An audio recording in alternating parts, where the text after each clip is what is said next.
Good morning to you. It's 6 o'clock on Friday, the 4th of August. Today, interest rates up again. Is this just, though, going to damage our economy rather than help it? Base rate is now 5.25% after the 14th consecutive hike. Former President Trump is defiant in court. He denies the latest charges against him. But do these latest serious charges actually boost his election campaign? Heads could roll after a major security breach at the Prime Minister's home. Greenpeace activists have been arrested, but how could security be so lax? And what's the weather going to look like for this weekend? There's another spell of wet and windy weather on the way for tonight and tomorrow. There are Met Office warnings in place. Before that, some of us will see a bit of sunshine through the day today. More details coming up with a full forecast later on. Morning to you. I'm Stephen Dixon. And I'm Anne Diamond, and this is Breakfast on GB News.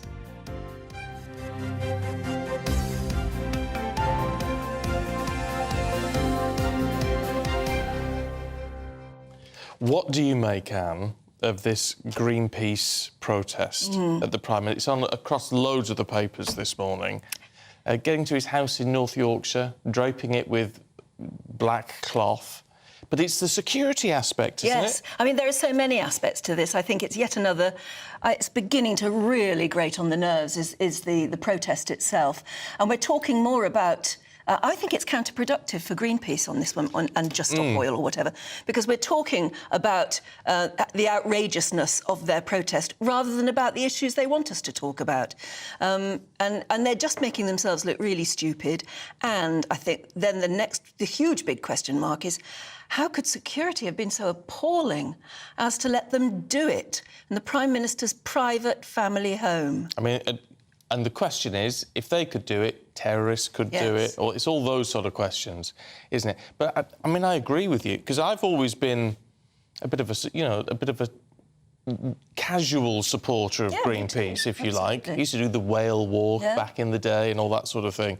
And it just seems like they've sort of lowered themselves down to the Just Stop Oil level. Particularly in this way. You can think of a lot of other protests that they could have done. It was a peaceful protest and they did come down after 7 hours.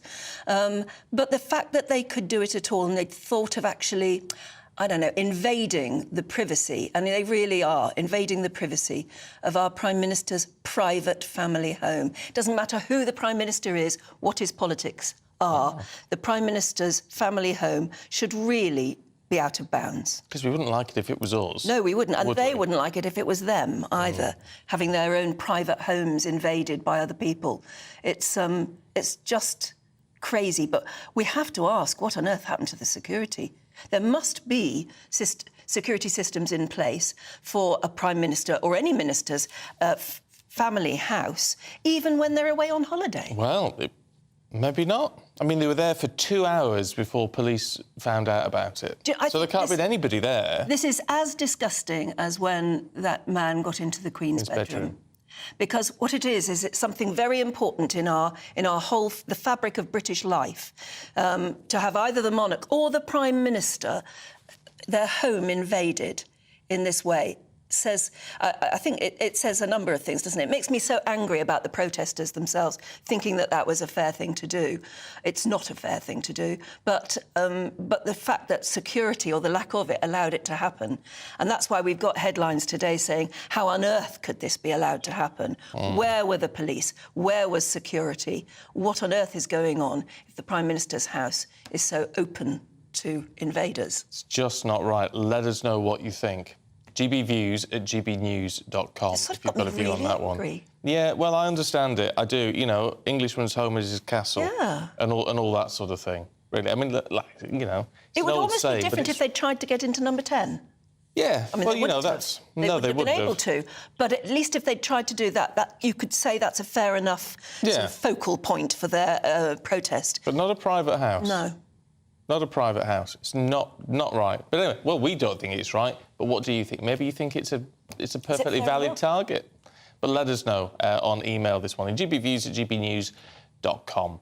There's lots of other things to worry about, I'm afraid, this morning too. We'll be looking across the pond at what's happening to President Trump. Because it is extraordinary, and again, you'll have a view on this. It's extraordinary that the more the more charges that are put against him, the more his popularity seems to go up. It's very odd. It's very odd, isn't it? And, of course, he's just denied it. It says it's all a witch hunt. Some people just believe it. Well, do you know, it starts to look a bit like it as well. But you've got to look at the facts in all of this, haven't you? It's all about the facts. And we don't quite know what the facts are. It's why we need the trial, I guess. Something isn't right. But anyway, we're going into that in some detail this morning.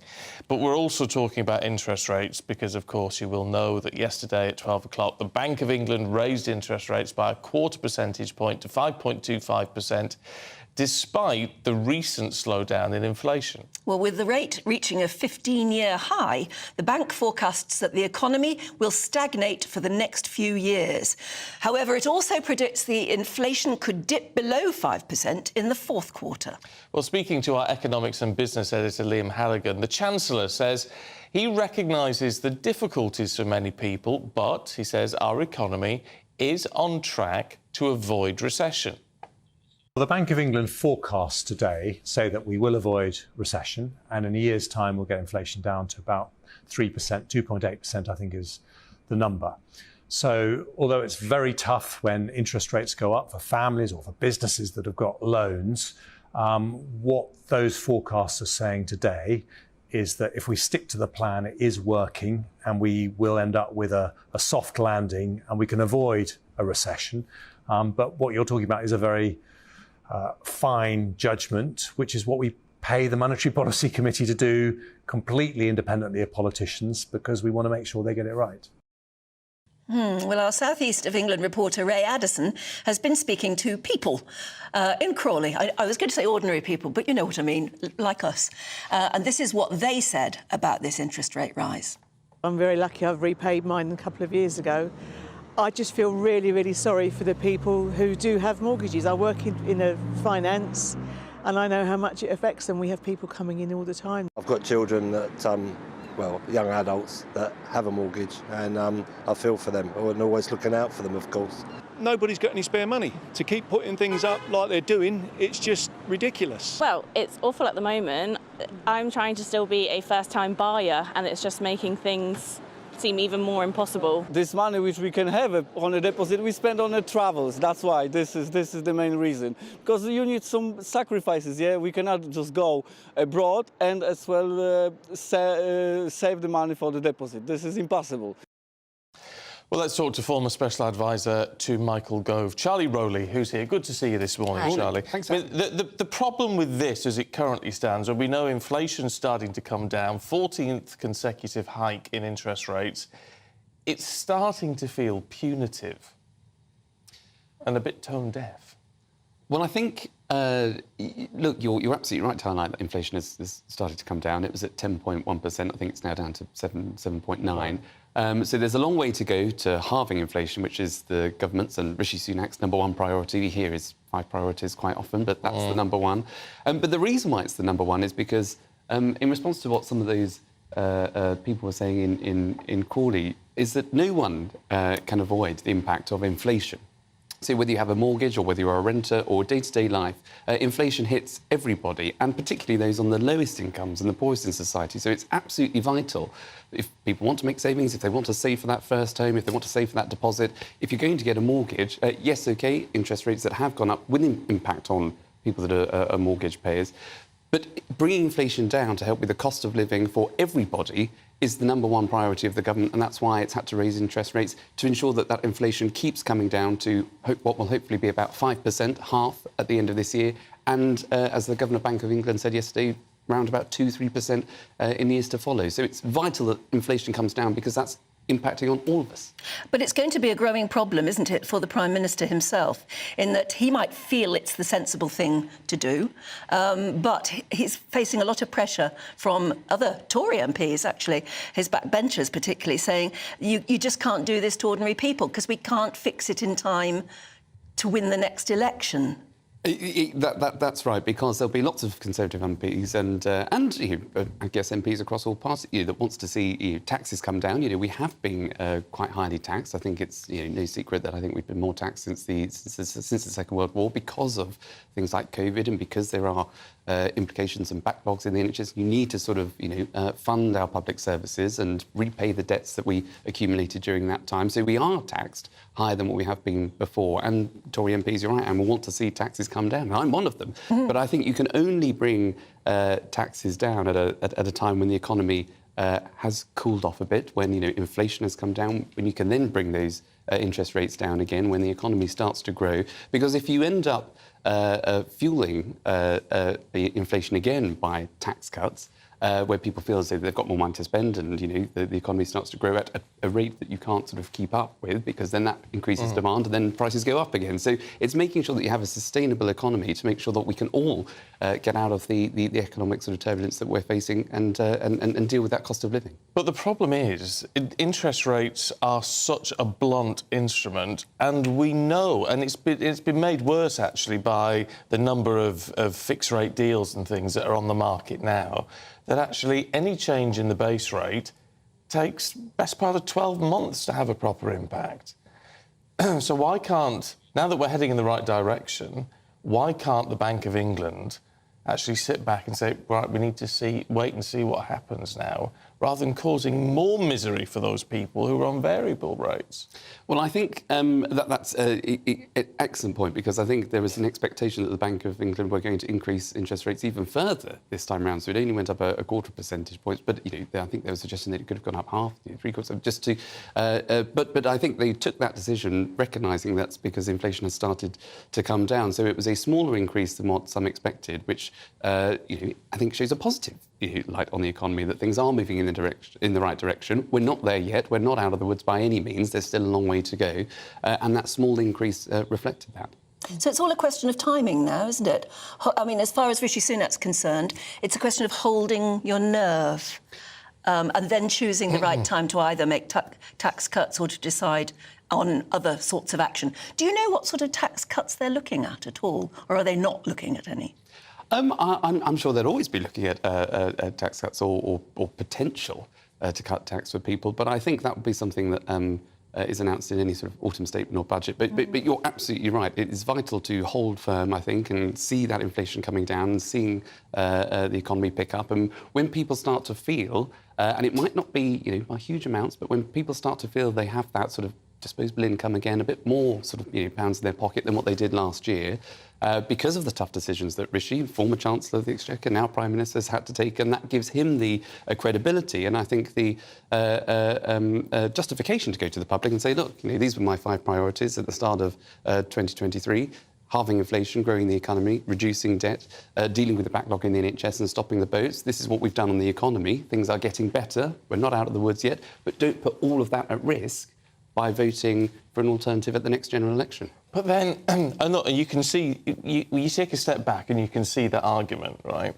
The problem is there's an increasing number of people now, and we heard from loads yesterday saying, well, yeah, that may happen in 12 months, but next month my mortgage is going up by £490 and I can't afford to pay it. Now, that's a much more immediate problem. And it's balancing that, and you can't ignore that sort of pain with people, can you? You can't, but I think it's about being very direct with the public and very upfront about it, and to say that, look, there are lots of people in the private rented sector that have been paying quite significantly more, I would argue, particularly in London and the South East, than people that are on those mortgage sort of schemes of payments. And there is, work with the government. So the Treasury got mortgage brokers around the table to say, look, if there is anybody that's going to default on a mortgage, you need to have that flexibility. You need to make sure that you are doing your bit to protect homeowners and avoid the repossessions and all the rest of it. So there is a lot of work and support out there for people that are in difficult times, but it's about making sure that everybody can feel the benefit of growth, and everybody who is impacted by inflation, no more than people on the poorest incomes, we start to see that come down and we start to see the benefits of a stronger economy. OK. Makes you wonder how much Rishi Sunak is enjoying his holiday, doesn't it? Yeah. Well, I Yeah, think it does. He's probably slightly more concerned given the protesters at his house that Yeah. you were talking about earlier on. And I thought, just as a passing point, and you're absolutely right, regardless of whoever the Prime Minister is, whatever the politician they are, of any colour or stripe, you can disagree with them vehemently because of their politics, and they take tough decisions, but they should be held to account, and scrutiny should be absolutely there. But their homes and their private homes and their family residence are totally off limits, and whoever the Prime Minister would be, I think everybody can unite behind the fact that these actions were totally unjustifiable.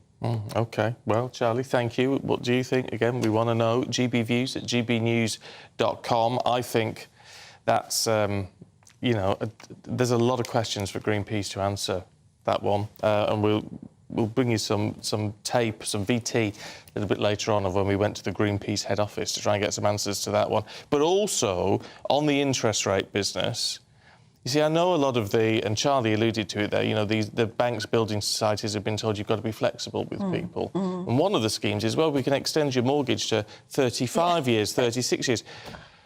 Well, that means you're paying more interest. Yes, exactly. Basically. I mean, it lowers your monthly outgoings, but it costs you more. And do you want to be tied to a mortgage for 30 No, years? you'll have chosen your mortgage for a very distinct reason, won't you? You'll have 25 years is long enough. To fit you, that's right.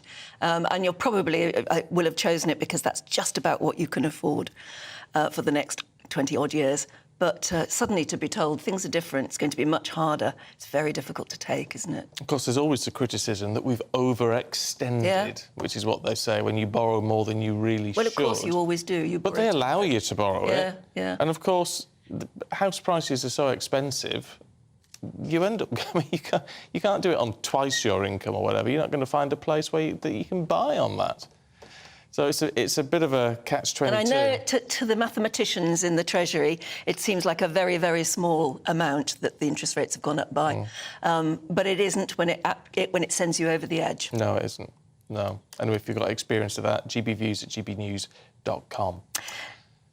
Now, unbowed, unbent and unbroken. That's Donald Trump yesterday, as he remained defiant, pleading not guilty to the latest round of charges against him. And they're serious ones too. He's charged with conspiracy to defraud the United States, obstruction of an official proceeding, and against the rights of citizens. He told reporters that it was merely the persecution of a political opponent. Well, thank you very much. This is a very sad day for America. And it was also very sad driving through Washington, D.C. and seeing the filth and the decay. When you look at what's happening, this is a persecution of a political opponent. This was never supposed to happen in America. This is the persecution of the person that's leading by very, very substantial numbers in the Republican primary and leading Biden by a lot. So if you can't beat him, you persecute him or you prosecute him. We can't let this happen in America. Thank you very much. Do you want these? Well, let's talk to political analyst for the Foreign Policy Research Institute, Ronald Granieri, joins us now. Good to see you, as always. What do you make of this? Because the problem is, and from a UK perspective, right, it just seems that, what is a serious judicial matter has just devolved into nothing more than party politics. Well, I mean, it is indeed very serious, and these are unprecedented charges. But the entire, let's say, Mr. Trump's behavior after the November 2020 election was unprecedented, and so the whole American political system and judicial system is placed in the difficult situation of what do you do when you have the first time in history somebody loses a presidential election, not only insists they didn't lose, which is perfectly within your rights to say you didn't lose an election, but actually has supporters around the country who are actively developing fraudulent lists of electors and are behaving in ways that are directly contrary to the smooth functioning of the entire process, culminating, of course, in an insurrectionary attack on the Capitol of the United States. So the whole thing is unprecedented. And we're left with that difficult situation is, do you let something like this go? You certainly can't do that.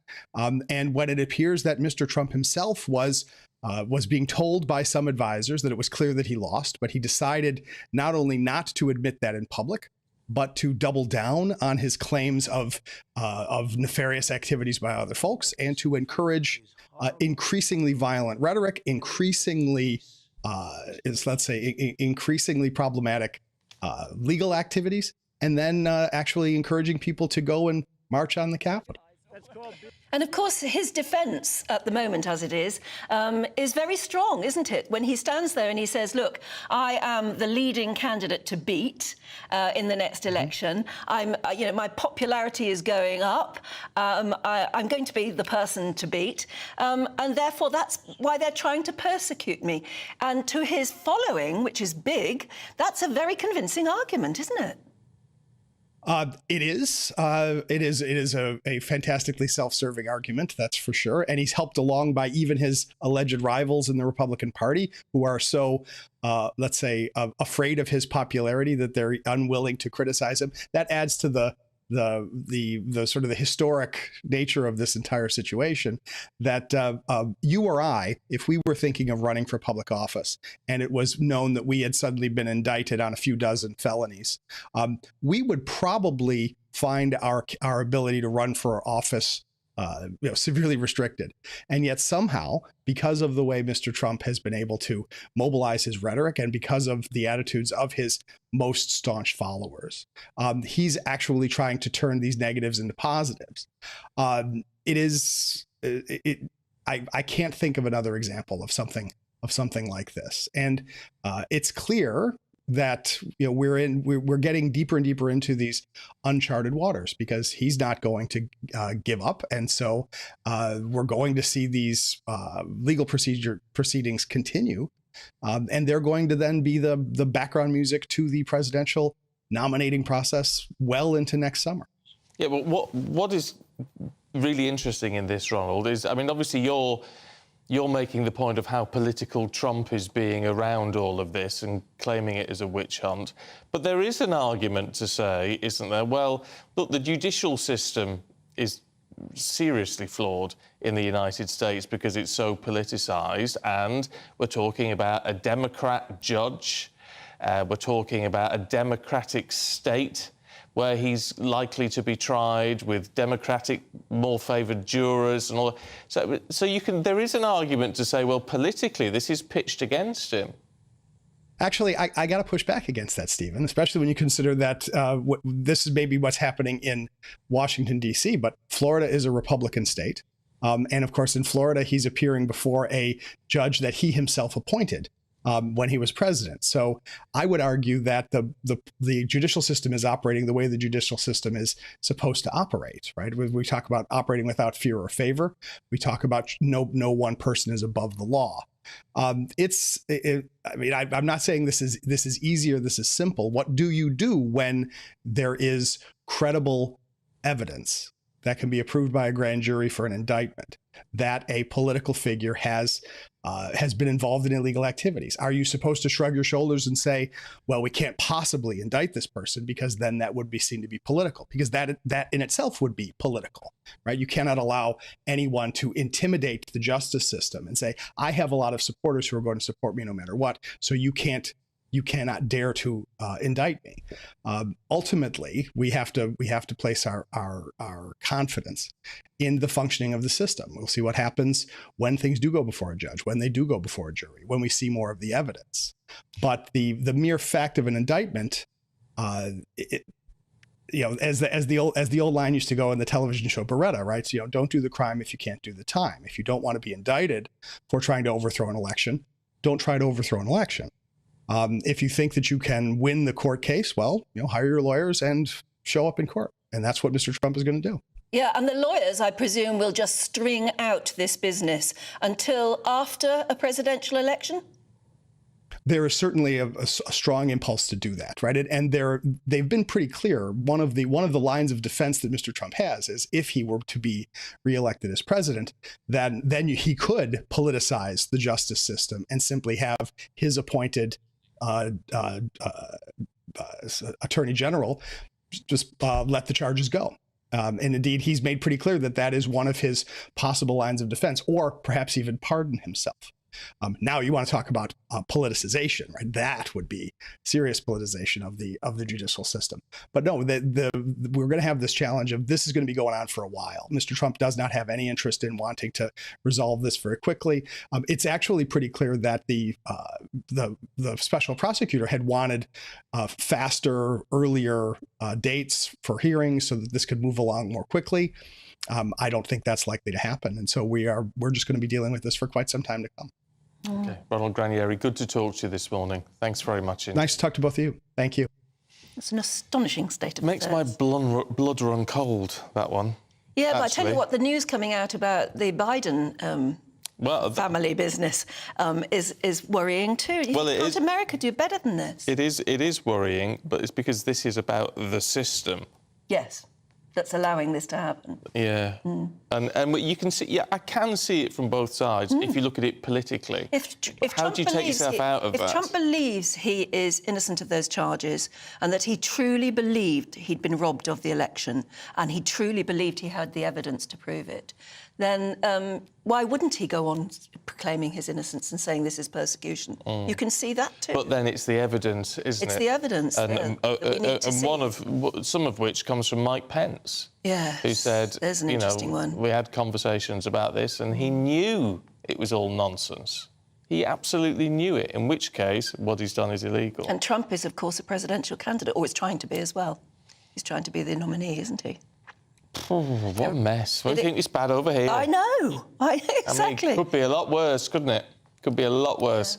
Yeah, it could. Anyway, talking of politics over here, Greenpeace activists invaded the home of the Prime Minister yesterday. They draped his house in black sheeting to protest against his approval of new oil and gas licences in the North Sea. Yeah, so GB News sent Ben Leo to invade their headquarters instead. Can you tell them we just want to know why they think it's acceptable to invade a Prime Minister's private home? I'm Ben from GB News. GB News, thank you. Is Will or Ariba here? Not really. I'm looking for Will or Ariba or whoever's idea that was to invade Rishi Sunak's house. Hello, Ariba.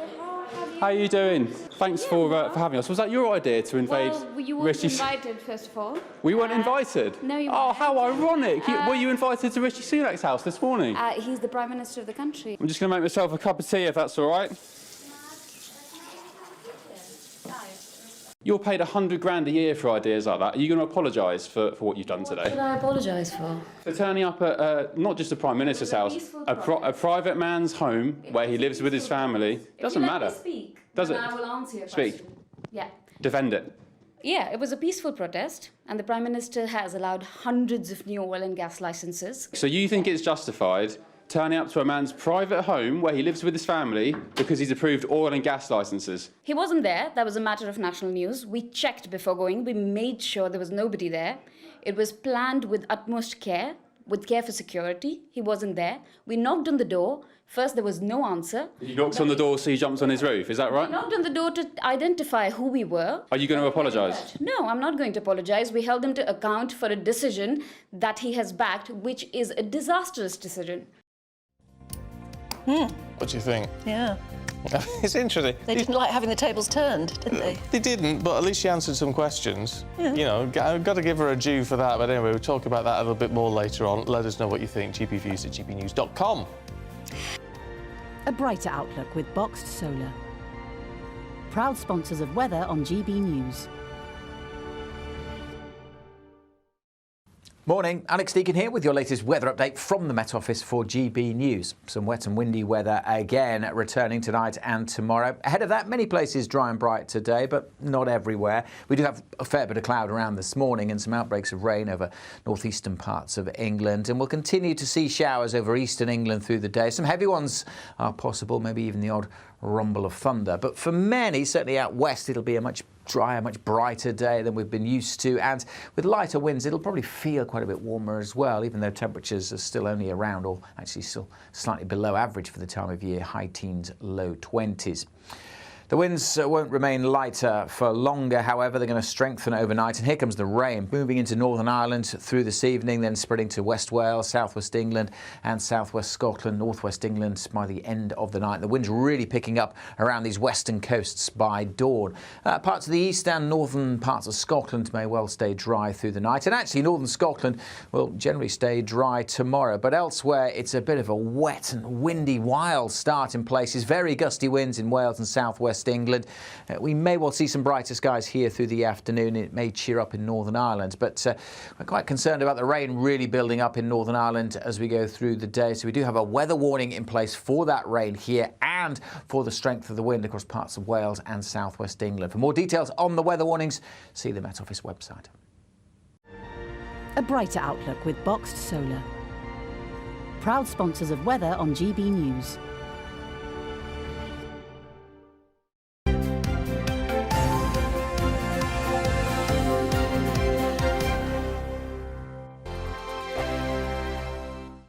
What you get for breakfast is something that, if we do our jobs right, you will wake up to news that you didn't know the night before. It's a conversation. It's not just me and Eamon. We want to get to know you, and we want you to get to know us. From 6, it's Breakfast with Eamon and Isabel. Monday to Thursdays on GB News, Britain's news channel. When the news happens, it happens here. And really important breaking news. Breaking news this morning. On TV, radio and online, the news starts here on Britain's Newsroom. All the biggest stories and the answers that you need from across the UK and beyond. Join Britain's Newsroom from 9:30 on GB News. The People's Channel, Britain's news channel. Join me, Patrick Christie's Monday to Friday, 3 till 6. We tackle the day's news agenda like you've never seen before. It's high tempo, high octane, the most controversial topics and the best guests. You will not be able to take your eyes and ears off it. I'm not afraid to ask the questions that you really want answered. 3 till 6 p.m. Monday to Friday on GB News, the People's Channel, Britain's news channel.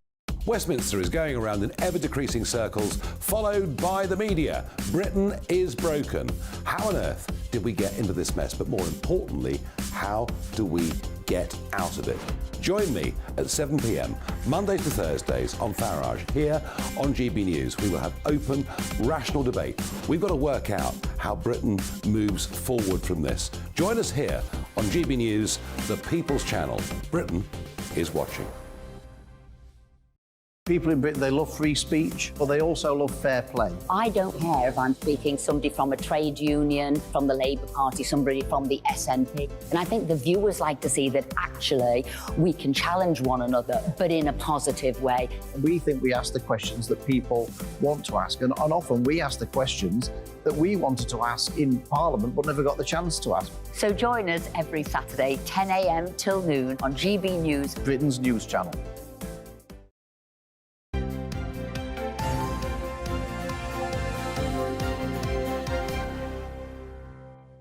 6:32, this is Breakfast with Stephen and Anne. Good morning Good to morning. you. And happy birthday to Barack Obama. Oh, how old is it? Guess how old, yeah? Go on. 60 odd? 62. 62? I still think of him as a very young man. I do. I wouldn't have thought he was 62. Anyway, if he's watching, you never know. And it's also Meghan's birthday. Is it Meghan? Oh, is it? Yeah, Meghan Markle's birthday. She's 42. Well, oh, right. Yeah. Happy birthday, Meghan. Happy birthday, Meghan. He says with gritted teeth. No, we've got to be nice people. Okay. Yeah. Be Happy kind. birthday, Meghan. Be kind. Yeah. No, Yes. I do think that's Yeah. fair enough. Yes. I've just got to say, Nigel says, nice to have you back, Anne. It always is. Same tie as yesterday, Stephen. No, it isn't. No, it isn't. I was watching you yesterday. No. You were wearing something much more yellowy. That was that was my royal purple and gold tie, and this is light purple and blue tie to match Well, the watch shirt. it. God, he takes these things very Oh, seriously. it's very, very serious. Yeah. And Scott in Bromsgrove says, I just wanted to say how happy I am to see Stephen on the show today. I was worried he'd be off after being on air all week. No! That says it all, doesn't it? No, but I am off after this until Tuesday. Are you? Up to Blackpool tonight. Oh, right. There you go. Family duties. Family duties. Oh, that's all right. Family duties. So you're not lovely. working still? No. Now, look, we're just about to talk about somebody I've never heard of before. Oh, come on. Well, she's going to learn. Lizzo. Lizzo. Yes. You know Lizzo? No, I don't. Okay. I've read that. Tell us more, Well, Steph. we're going to get to know Lizzo. So Lizzo is one of the larger-than-life singers that we've got out there at the moment. She's British? No, she's American. She's plus size. She's made the headlines this week because 3 of her backing dancers have said that they filed a lawsuit against her, claiming for sexual harassment, racial harassment, and also for body shaming. So this has been a big story in the showbiz world because Lizzo has always been about body positivity and she's always been quite optimistic. But to have she's she's a large lady who stands up for the rights of women she to does be what large. must there is Lizzo. There you go. Yeah. So you can see she's plus size. So for these allegations to come out, it's been quite damaging towards her and her brand. She's had about 3 days where she's been silenced. She hasn't responded to any of the allegations. But yesterday she came out and she said, I am not the villain in this situation. She said she's been body shamed her whole life, so it doesn't make sense for her then to body shame her fellow dancers. She's prided herself on having dancers who are also plus size. Yeah, that's her statement there. She says, these last few days have been gut-wrenchingly difficult. Yeah.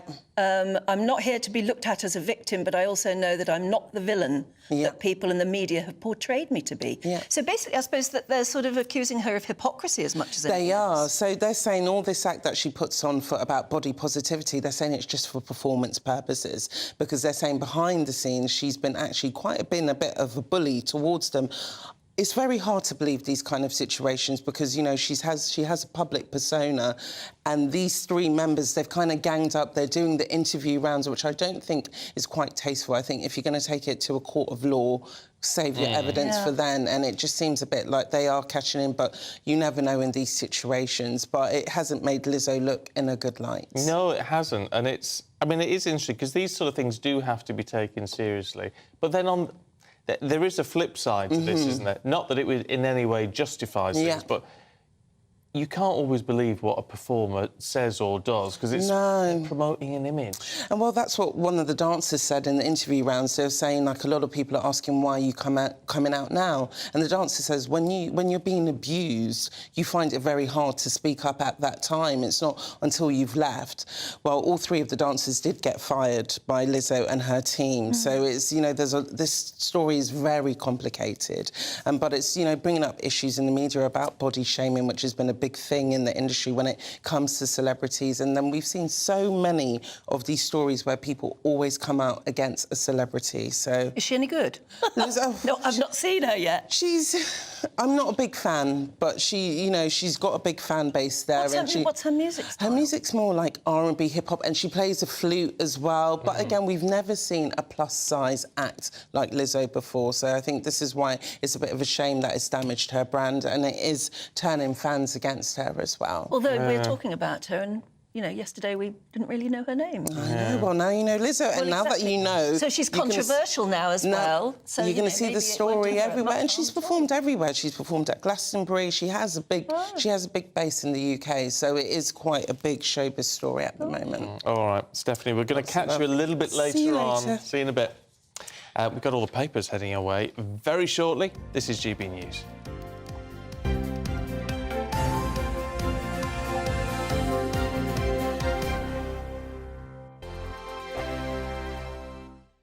The Live Desk with me, Mark Longhurst. And me, Pip Thompson. It's here Monday to Friday on GB News. From midday, we'll bring you the news as it breaks, whenever it's happening and wherever it's happening, from across the UK and around the world. Refreshing, feisty, but with a bit of fun too. If it matters to you, we'll have it covered on TV, radio and online. Join the Live Desk on GB News, the People's Channel, Britain's news channel. So Jubes and Kerr, we tackle the issues of the day with real robust debate, both sides of the fence, battling it out with me in the middle with my forthright opinions and views. And often really interesting things happen because you start with a position and then by the end of the debate you find actually, well, I might not have thought about that one. What we need in this country is 2 new political parties. You should maybe think about doing a 2024 calendar. I'm Michelle Dewberry and I'm keeping you company right through until 7 o'clock this evening. GB News, the People's Channel, Britain's watching. Monday to Thursday, 9 p.m. till 11 p.m. Join me, Dan Wootton. I'll bring you the sharpest takes and hottest debates. Do you not believe in prisons? I don't believe in prisons. I'm completely stunned. I guarantee you there'll be no spin, no bias, no censorship. I actually was personally quite offended by it. And no reason to go to bed. So I guess they've always been quite woke. That's Dan Wootton tonight on TV, radio and online. Monday to Thursday from 9 p.m. till 11 p.m. on GB News. The People's Channel, Britain's news channel. In a world of dull and predictable radio and TV shows. Oh, hi. On Mark Dolan tonight, we've got big guests. We drill into the big stories of the day. The show adds up to a brilliant listening and viewing experience. Mark Dolan Tonight is the most entertaining current affairs show ever, and that's a fact. That's Mark Dolan Tonight, Friday, Saturday and Sunday from 9. Only on GB News, Britain's news channel.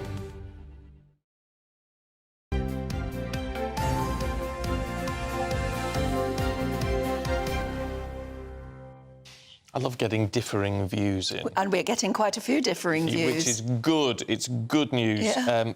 Because we like diversity of opinion. Derek says, in regard to the PM and that home invasion by Greenpeace, no damage, no one was hurt. We're obsessed with property rights over human rights.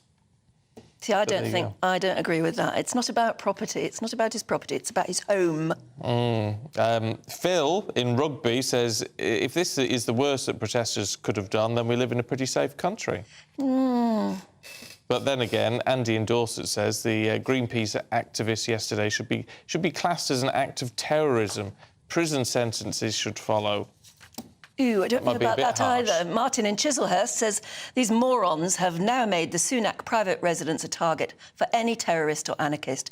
His wife, his children and staff are all now exposed. See, I can't help wondering whether they will be thinking it's a bit like when you're burgled. You never really feel happy in that home again. I wonder. Could be a little bit like that. Put it up for sale. Yvonne says, absolutely outrageous. Yorkshire police heads must roll. Well, somebody's. I don't know if it would fall under Yorkshire Police or whether it would be the Met or whether it's the special branch or whoever. I mean, there should have been something. It's still shocking that it was left so exposed. Yeah, but anyway, keep your thoughts coming through on that. I'm glad there's a mix of them. That's good news. gbviews@gbnews.com. So let's take a look at today's newspapers. And The Times is leading with Jeremy Hunt, claiming that Britain is stuck in a low-growth trap after official figures show the nation faces a sustained period of high interest rates. The Telegraph says the Prime Minister is planning the biggest expansion of the private sector involvement in the NHS since the Blair era. The Mail draws attention to those eco-activists scaling the roof of Rishi Sunak's country house without being challenged. The Mirror says, on your bike, amid Tory MP Mel Stride urging the cash-strapped over 50s to get to work delivering takeaways. And finally, The Star issues a warning to holidaymakers that too much sun might turn us bald. Ooh. Now, that's serious. That is serious. Let's talk to writer and commentator Candice Holdsworth and political strategist and former advisor to Tony Blair, John McTernan. Good to see you both this morning. Candice, let's kick off, should we, with The Telegraph and Donald Trump, where he says the charges against him will guarantee his victory. Yes, well, he's pleading not guilty to all these charges, which is conspiracy to defraud the US, conspiracy to disrupt an official proceeding, obstruction and conspiracy against the right to vote. I mean, those are all pretty serious. He's going to plead not guilty. And from what I've read, his defence is going to be that he genuinely believes that the election was stolen from him, though I don't know how that's going to play out in the courtroom. It's very true what you say.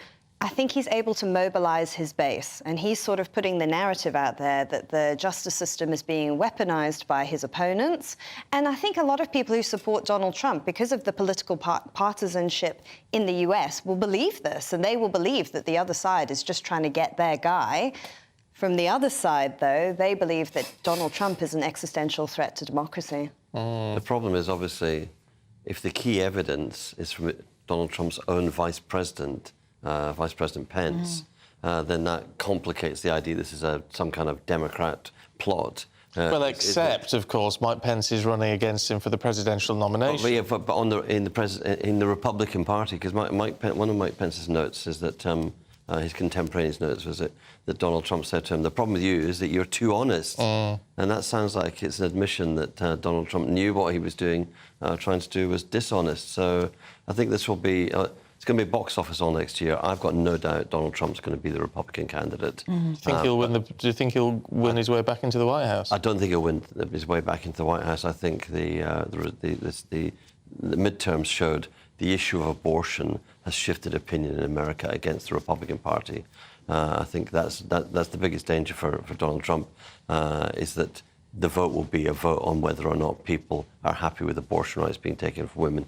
Independent votes have moved really That's really interesting, isn't it? Yeah. That the problem, the concept of abortion, is still right so high so at the centre. in American politics. Yes. And I think the Democrats will go for young women who believe that abortion rights are very important to them. Because I think with what's happening with Donald Trump sort of getting a stranglehold on the Republican Party, it's all about appealing to the people who like you already, and it's not so much about going to the middle, wooing independent voters. You know, I mean, Michigan and Wisconsin, those two swing states, they played a key role in getting him elected in 2016, and then in 2020 he lost. So let's see what happens next. Only 40,000 votes were in it.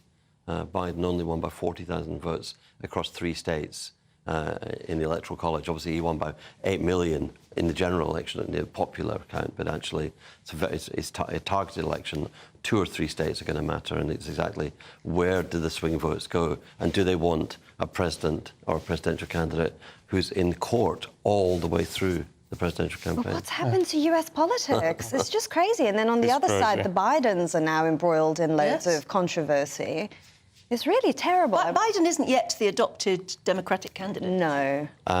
So there's still time for Meghan Markle to get in there. Oh, Meghan Markle could still get in Look, there. I love Joe Biden, but I think I'd love a Meghan Markle candidacy. That would be great. Why great? Are you serious or not? I love Meghan Markle. I think. Are you being deadly serious? I'm being deadly serious. She's the greatest thing that's happened to the royal family since Princess Diana. Look, in all seriousness, how can we then go from one controversial celebrity president, right, to Joe Biden, to then thinking it would be a good idea to get another hugely controversial celebrity candidate? I just think that the idea of the first bloke being a member of the British royal family, that'd be hilarious. They'd have to have a new name, wouldn't they? First lady. What is the first prince? Yeah, the first Duke. The first prince. I mean, but the idea of a British royal being in the White House is, you know, alarming enough. Finally for the regained Americans. after so long after 1812, we finally got it. Politics. I mean, I feel like you need to come up in the political ranks to actually be a good leader. Trump didn't have a political history. And I thought he was so ineffective as a president. Well, Trump still. I mean, Trump is a New York Democrat. I think he's still a registered Democrat in New York. This is where it all gets too much. You always got to remember about him. He is a New York Democrat. That makes his politics funny when he's in the White House. He's not really a Republican. And he was terrified, apparently, when he was in the White House. He just did not know how to work the system. He just had... You know, someone like Obama had worked his way up. He'd been a senator. He'd been in the machine, he was a bit bull in a china shop. But put him in a court of law, you know, give him that platform, and he could just be campaigning. Yes, absolutely. Let's have a look, John, at the Telegraph and the NHS, trying to end this backlog by involving the private sector. Not dissimilar to what Tony Blair did. In one sense, yes, and I welcome it. The NHS does need to have a partnership with the private sector if it's to provide the best care for all of us, whether there's a backlog, whether there's not a backlog, because Tony used the private sector in 97, 98 to cut the waiting lists. And that was very successful. Very, very successful, and we carried on using the private sector up until today. The thing here is the lack of detail. We set up 30 or 40 new diagnostic centres. The money was behind the promise. In the story here, it says there's going to be a dashboard, an online dashboard that shows where capacity is. So it's about managing the existing capacity more efficiently. That's absolutely right. If you want to cut the waiting list, the lesson from Tony Blair, my time in healthcare, was you have to put more money in to get the 7 million operations done. There's no way of doing this on the cheap, and that's what's being danced around. I'll wait to see what the task force says in the report, and I think Will Quint's a great young health minister. But the devil, as ever, is going to be in the detail. The headline's right. And look, I'll always say... There was more money around, though, in Blair's time, wasn't there? There was more money around. Look, and the reason there's no more money around is what the Financial Times called the moronic risk premium caused by the Sunak and Truss budget. But no, the thing is, you need reform, but you do need resources. You can only cut this by bringing more resources to bear. And I think the problem for the Prime Minister is he's showing action, but the raw numbers keep going up. He'll promise to bring the numbers down, and we're now in August, and the numbers are still going up.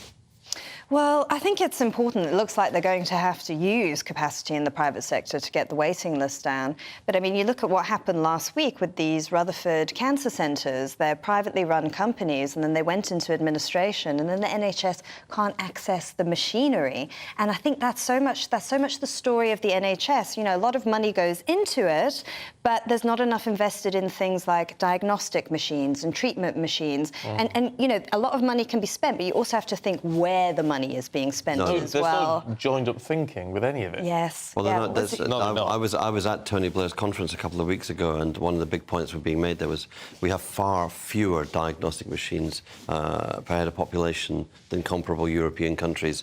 There's no doubt we need a lot of capital spent as well as revenue on staff. Yes. You need, if you have the technology, and then when you have it, there's such difference. In Scotland, they don't use their diagnostic machine on the weekend. In London, they do. I was offered a scan a couple of weeks ago on a Saturday morning. I couldn't do it. I did it the Tuesday. But get the machinery and use it as many hours of the day and as many days of the week as you can. Yes, because we've got this new treatment for things like Alzheimer's, but it's only if it's caught at the very early stages. Yeah, exactly. And we don't have enough MRI machines per head, so we're going to have to increase that capacity. And that leads to productivity, and I think that's one of the things we do need.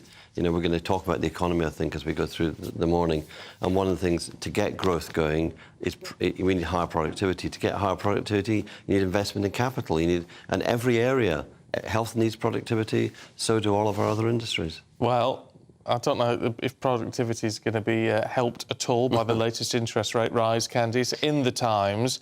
And we're being told, the Times says, interest rates are not expected to fall before the next general election. Oh, this is a nightmare for the Conservatives. I mean, when is the latest possible point they can call an election? I think it's January 25, yes. Is it in his interest to just drag this out and hope that things start going his way so that he can achieve his 5 pledges? Because apparently interest rates might go even higher to about 6% before they're projected to fall. Or do you just call it next year? Just do it, just go for a May-June election, sort of argue what you need to argue instead of dealing with what we might be dealing with is a sluggish economy, high interest rates, soaring mortgage rates. Blame it on Russia. I think that you had Charlie on earlier on, Charlie Rowley, and I think Charlie made a very eloquent defence of the government's position. And he also talked about the strategy, which Candice has said too, which is what the Prime Minister would like to say is, at some point early next year, on all my 5 indicators, all my 5 pledges, things are moving in the right direction. Now I need a mandate of my own. I want to be your Prime Minister. I want the country to choose me, vote for me, and I will then finish the work I've started. The problem is, economists are saying, and there's commentary on the interest rate rise yesterday, today is not the worst it's going to be. Only half of the pain from the interest rate rises is fed through the system yet. The second half is yet to come. So every month we go on, it gets worse for people. So what would you do when would you call an election then? I would think it's in the public interest and it's in the Conservative Party's interest for Rishi Sunak to call an election in October this year. To give us something to vote for? To give us October this year? Yeah, I'm saying if you were I don't see there's any scenario in which I could advise the Prime Minister how to win. What you have to do is in the national interest. So in the national interest, you should let the country choose who the government is, because the problem with this though is right. People are fed up with the Conservatives. You get that. Yeah. But what is Labour when it comes to these fundamental problems? Give us an election and we'll show you. Give us an election and we'll show you. Give us the keys and we'll let us into number 10. We can fix it. But that's not enough, is it? No. But I and the problem is, and with all these interest rates rise, of course, Bank of England's independent anyway. I know, but my advice to the Prime Minister would be, as leader of the Tory party, I'd say it's in the Tory party's interest to put the party out of this pain. They are drifting in government. Ministers are briefing against each other. There's no unity, no discipline. The Tory party will lose the next election. John Major understood he was handing over a country in a decent shape to Tony Blair. I remember there's a great story about John Major. He looked at the papers, then he looked at a picture of Tony Blair in the papers, and he just shook his head and said, I hope he knows what he's getting into. And I think the empathy, the human sympathy between Major and Blair was real, and Major handed over the country in a good shape. What does Blair think now? What does Blair think about when we should have another election? Oh, Blair thinks we should have a Labour government as soon as possible. Does he like this Labour government? He likes to. No, I saw Keir and Tony together on stage at his conference. The chemistry, you know, you two guys know you can't fake chemistry. You can't, when people are watching you talking together. Those two people had a really strong. Really? Yeah, no, it's really interesting. I'd not seen them together before, and they clearly talk all the time. And again, so we would get thing. Blair again if we voted in. No, Starmer. we'd get Starmer for the first time. Because remember, I say this to my younger colleagues, the Starmer government will be, if it gets elected, will be governing in the second quarter of the 21st century. Gosh. Blair was for the 20th century. You know, we're well into the 21st century now. We need new thinking and obviously we can draw on wiser older people, but you know. But Blair would have a guest bedroom in number 10. There'd always be lots of new things. It's in number 11. That's what the Prime Minister He changes his mind all the time. Exactly. Well, what we've kind of got now is people who are sort of shifting with the wind a lot. I mean, I wouldn't say that either Rishi Sunak or Keir Starmer have these sort of high ideals. I mean, the two of them changed their position a lot on things. And just to go back to interest rates really briefly, you know, there is some economic thinking that actually raising interest rates isn't going to get inflation down anyway, because most of it is external factors. It's not caused by increased demand. No. So, I mean, this could just cause loads of needless pain. We have to see, though. We have to see if it does start coming down. Yeah, that was a very fair point. Candice Holdsworth, John McTurnan, thank you very much indeed. We'll see you a little bit later on. This is Breakfast on GB News. Let's see what the weather's going to do for you today with Alex. That warm feeling inside. From Boxed Boilers. Proud sponsors of weather on GB News.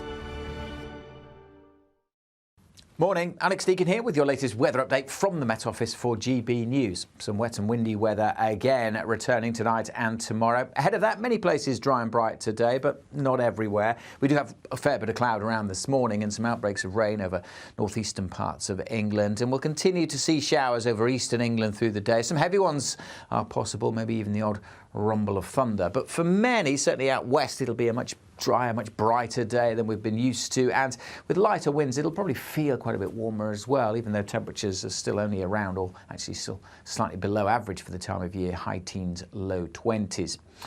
The winds won't remain lighter for longer, however. They're going to strengthen overnight. And here comes the rain, moving into Northern Ireland through this evening, then spreading to West Wales, Southwest England and Southwest Scotland, Northwest England by the end of the night. The wind's really picking up around these western coasts by dawn.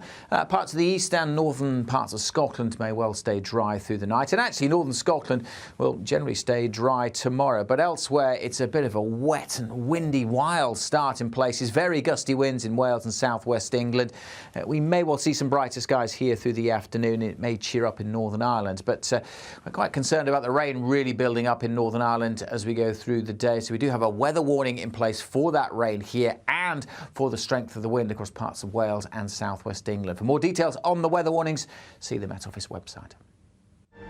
That warm feeling inside. From Boxed Boilers. Proud sponsors of weather on GB News.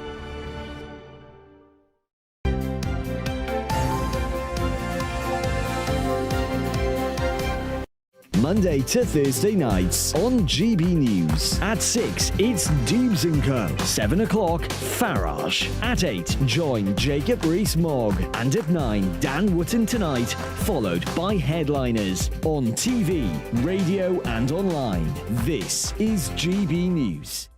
Now then, Lee Anderson here. Join me on GB News on my show, The Real World, every Friday at 7 p.m. I'm not eating bloody cat. Are you Delicious. mental? Put in your mouth. OK. Here comes a train. Reminds me of the scene in Singing in the Rain. Adam, is that a good one? Whoa! Join me at 7 on GB News, Britain's news channel. Join us every night on GB News at 11 p.m. for Headliners, which is 3 top comedians going through the next day's news stories, which is exactly what you need, because when the establishment has gone crazy, you need some craziness to make sense of it. So join us 11 p.m. every night on GB News, the People's Channel, Britain's news channel. I joined GB News because I was sick and tired of not hearing my views being represented, not just mine, but so many people that I knew and spoke to. I just couldn't get my voice out there. I couldn't say anything, I couldn't do anything. Whatever the narrative was, I kind of had to follow it. GB News is there to provide a voice for those who have been ignored by the establishment media. We think different things, we've got a different style. GB News is here to be optimistic and positive about the future. It's real kind of dynamic and flowing, with the audience very much at the heart of it, like a big family. Here at GB News, we talk about the things that matter to you. Hearing the voices from right across our towns and cities, especially our towns. All sides of the argument represented with a heavy dose of opinion. We're on a mission here to make a difference. And the GB News family really is here for you, and whatever time of day you can watch or listen. Britain's watching. Britain's watching. We're proud to be GB News, The People's Channel, Britain's news channel.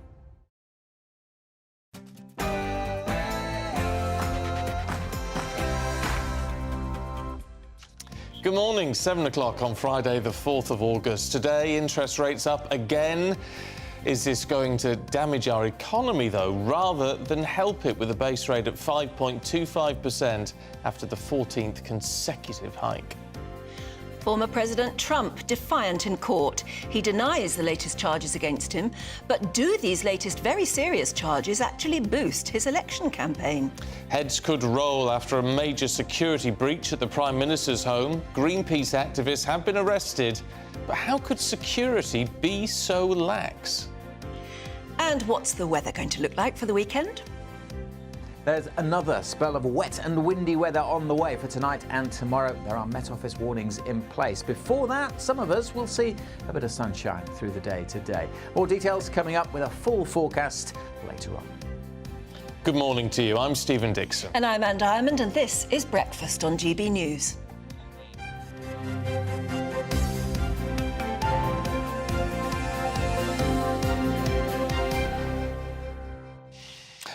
Richard's been in touch on the Greenpeace demonstration. He says, I've got a lot of respect for Greenpeace. However, I think it was a step too far invading the Prime Minister's home. Disgraceful. Yeah, Elaine in France, Morning Elaine, says Greenpeace have actually changed the conversation. Instead of talking about climate change, the conversation has now turned to security, or apparent lack of it, it seems, of prominent members of Parliament, family members and residences. David says, would it be OK for the media to climb the property to get pictures? No. Well, that's very true. By all means, protest outside, but it's criminal activity to enter private grounds and effectively climb the roof of the property. Well, yeah, you could protest outside. Yes, that'd be different, but not... It would be different. But not getting onto it. Mind you, we got our own back on Greenpeace and invaded their building to speak to them, to interview them. They weren't very happy about it. Sean says, I find your reporter's behaviour in that confrontation with Greenpeace to be rude. The protesters didn't enter the Prime Minister's house. Why didn't your reporter climb on the Greenpeace building roof? Well, I don't think that would be very safe to do so. It would be dangerous to do so, but they did enter his home. They got onto the grounds and they climbed all over the building. It's the same as entering the Prime Minister's house. I really do think so. And it's interesting that Wade says it's clear that the Prime Minister's private house was left completely unguarded with absolutely no security measures in place. At the very least, there should have been some kind of watch kept on the property. Yeah, That's what I find staggering. I mean, for a start, it's a multi-million-pound property. It's their private home, and he's a senior politician. That's before he even becomes Prime Minister. And being Prime Minister, you would have thought that security measures would be in place there. There should have been police there or security guards there. Something. But it was 2 hours, apparently, before anyone became aware that there were protesters climbing all over the roof. Brian says if you try that in China, North Korea, Russia or even the USA, they'd be incarcerated for life or shot. Well, do you know, yes. It's true. Robert says, welcome to the real world, Rishi. Useless police don't turn up when your house is invaded.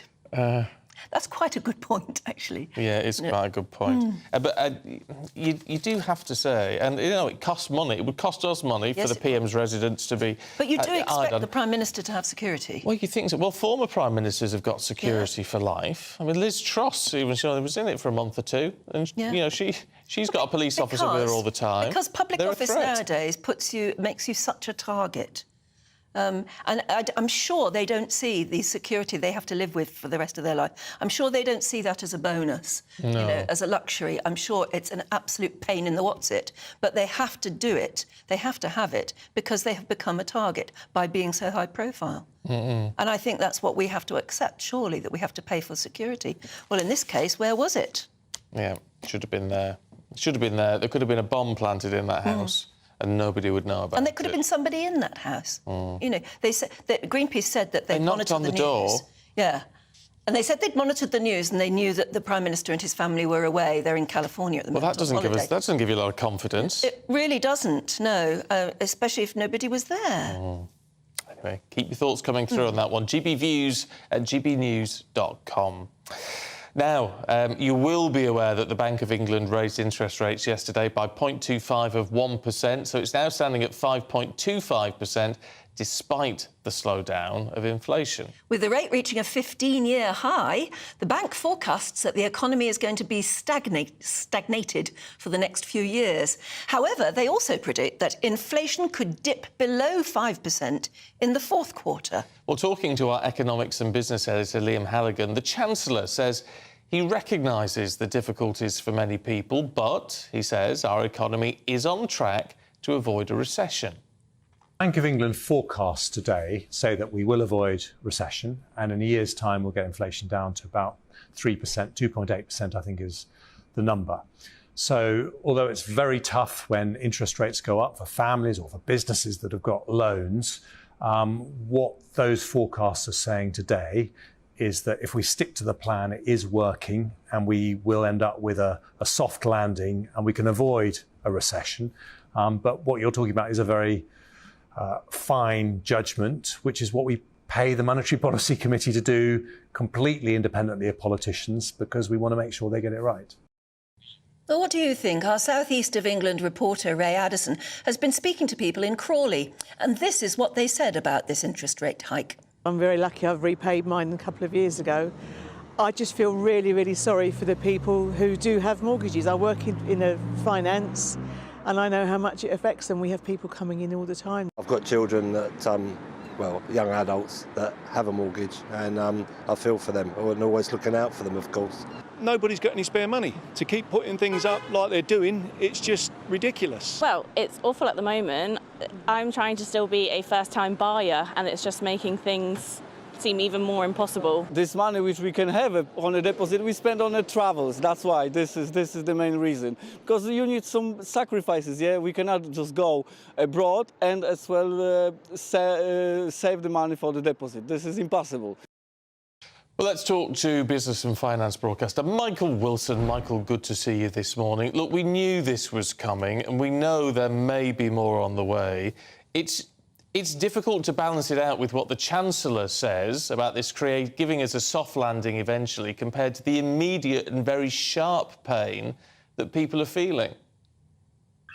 I think, for what it's worth, that the discussion you had with your two commentators just before the top of the hour should be required viewing for all political parties, because you asked exactly, if I may say so, the right kind of question. The number one question is, so what can politicians actually do about this? It's fine talking about central banks raising interest rates. Of course, those people you talked to in Crawley were saying exactly what you'd expect them to say, and we didn't expect anything different. Well, Well, just 1 second. The Monetary Policy Committee, which makes that decision, actually there were two on there, two of that committee of 9 people, saying that they wanted the interest rate rise to be higher, i.e. 0.5%, and only one saying they should actually hold. The others voted, as most people expected, for a 0.25% rise. What is the hidden message coming out of this? Well, it's not so hidden, is it?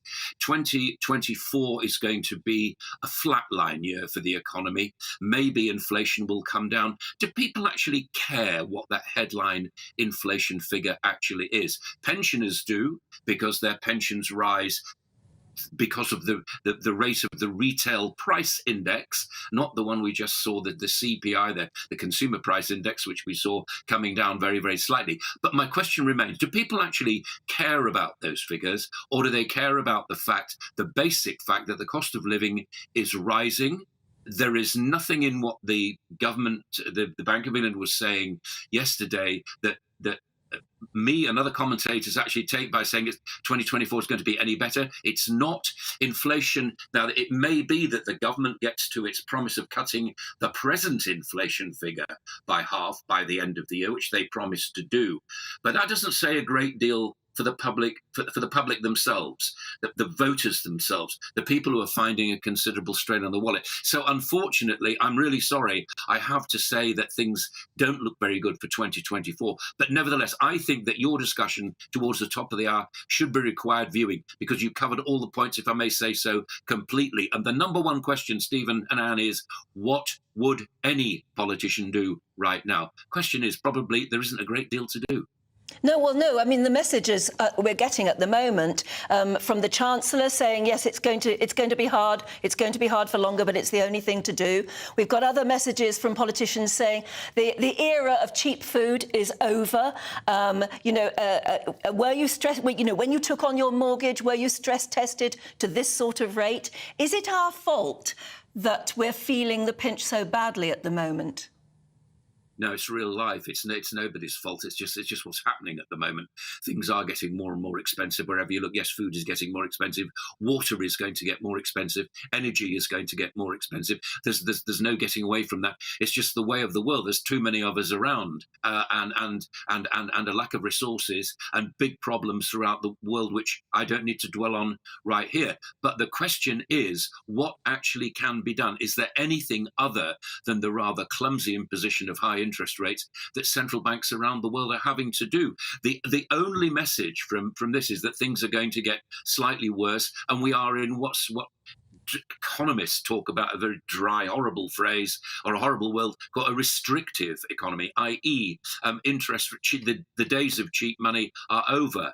I would say, though, for now, but dare you look forward to 2026, 2027? Probably not. It's a long, long way ahead. And there's a lot of tough decisions to be made in the time until then.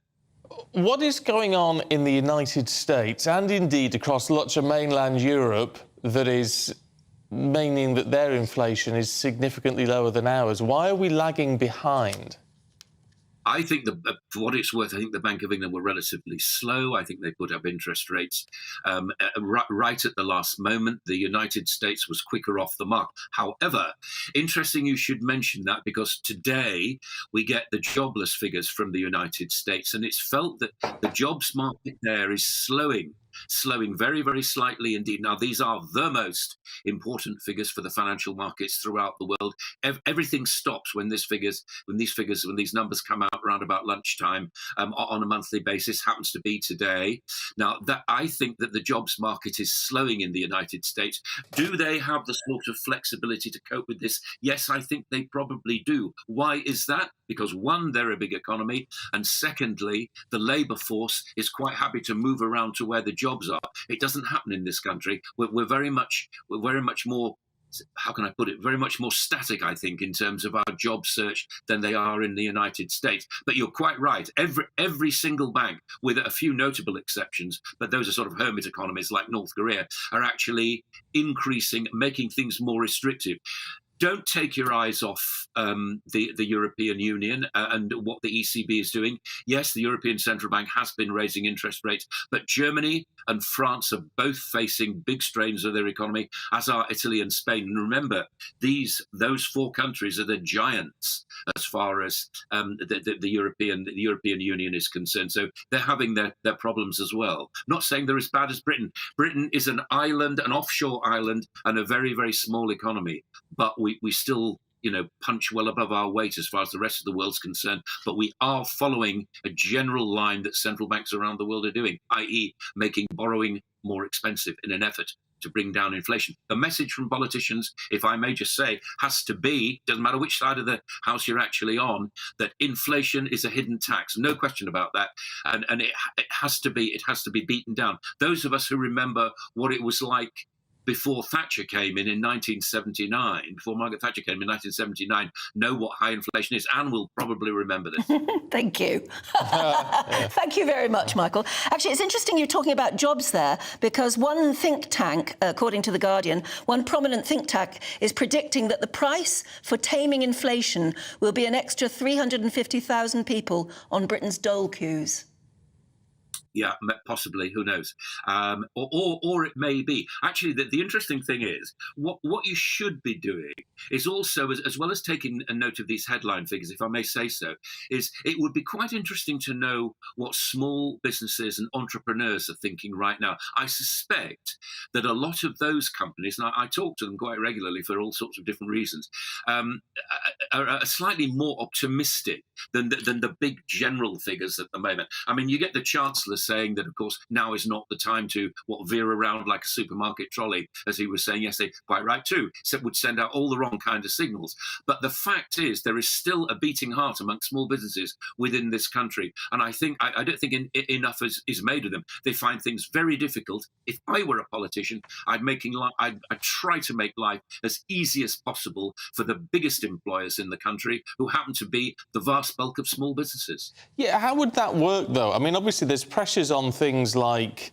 the business rates, which have increased, and all the rest of it. I mean, you could reduce all of that. That would make a significant difference.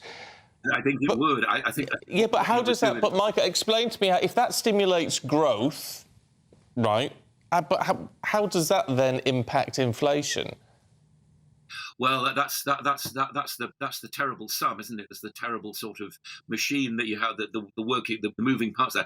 I think the answer to your very good question about that, Stephen, is when is the question. I mean, if you want growth in the future, you have to be encouraging entrepreneurs, and you have to be making a stable environment from which they can flourish. I don't feel that happens at the moment in the UK, but it's a really difficult message to sell.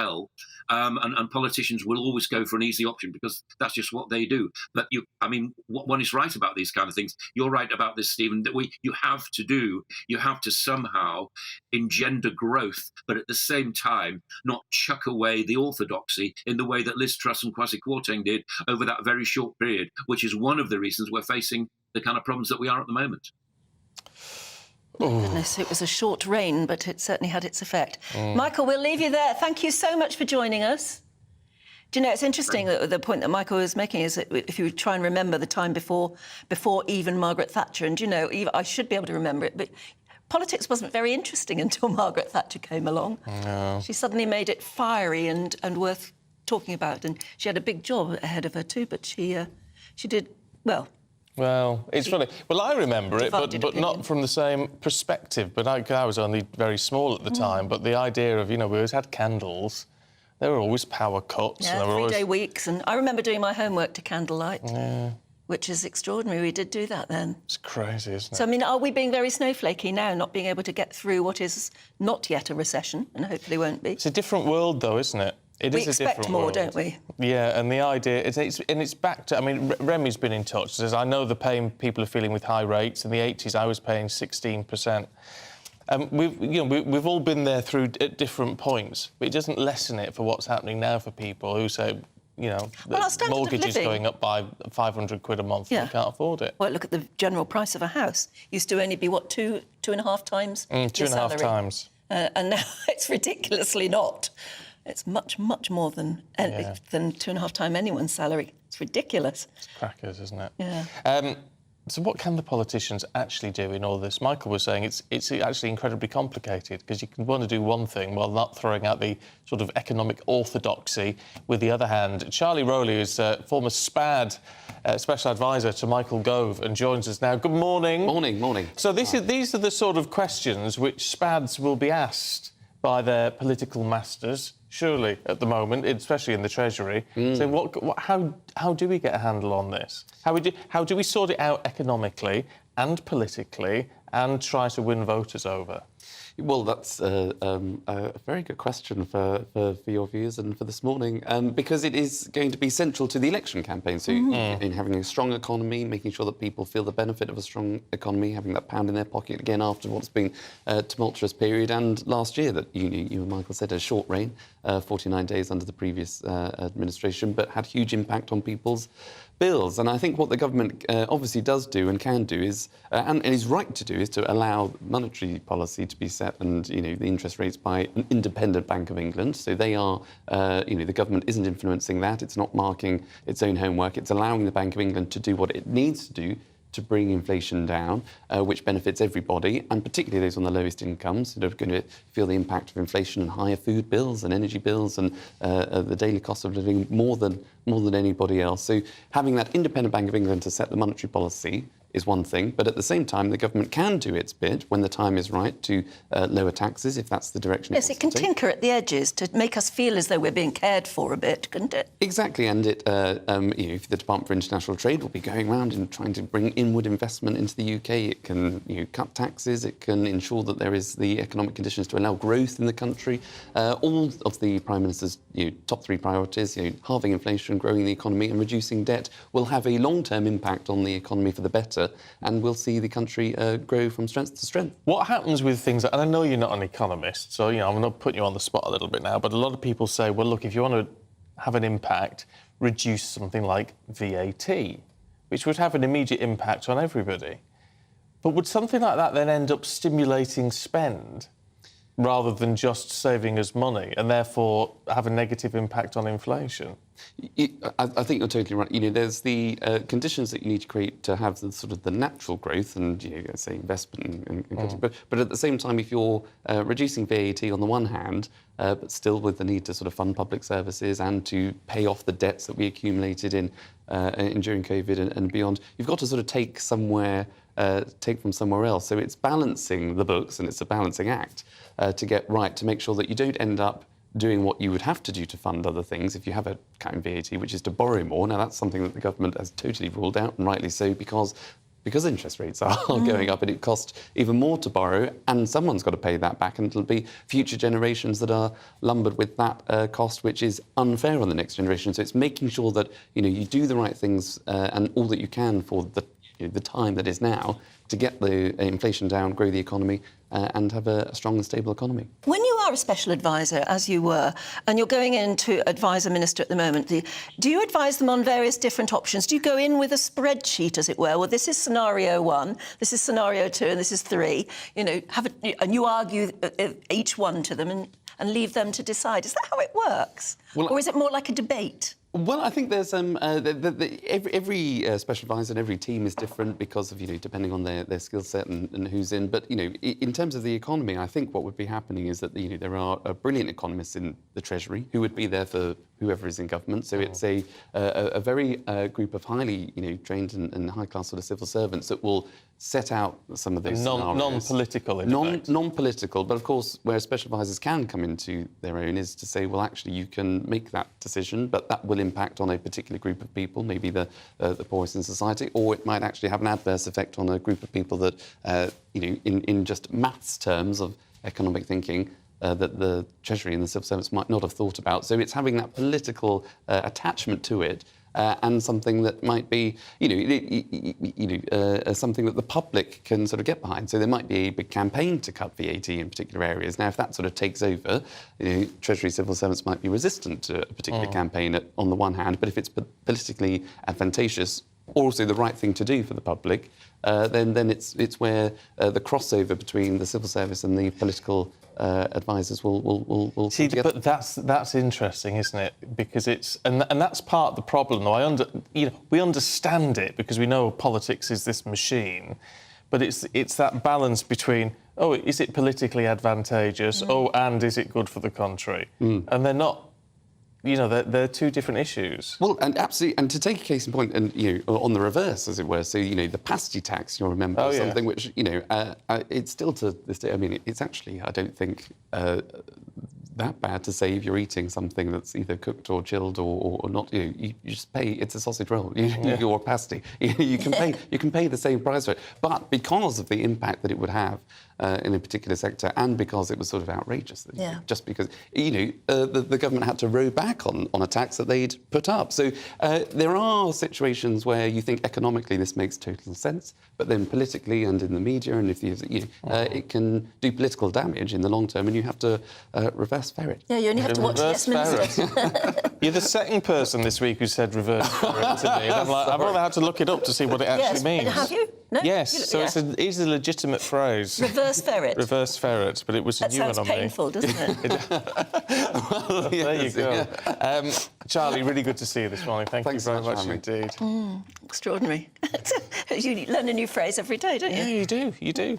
It's an odd one. Now, let's talk about security for politicians. So in the wake of what Greenpeace did yesterday by scaling the walls and the roof of the Prime Minister's private home, and nobody was there to stop them.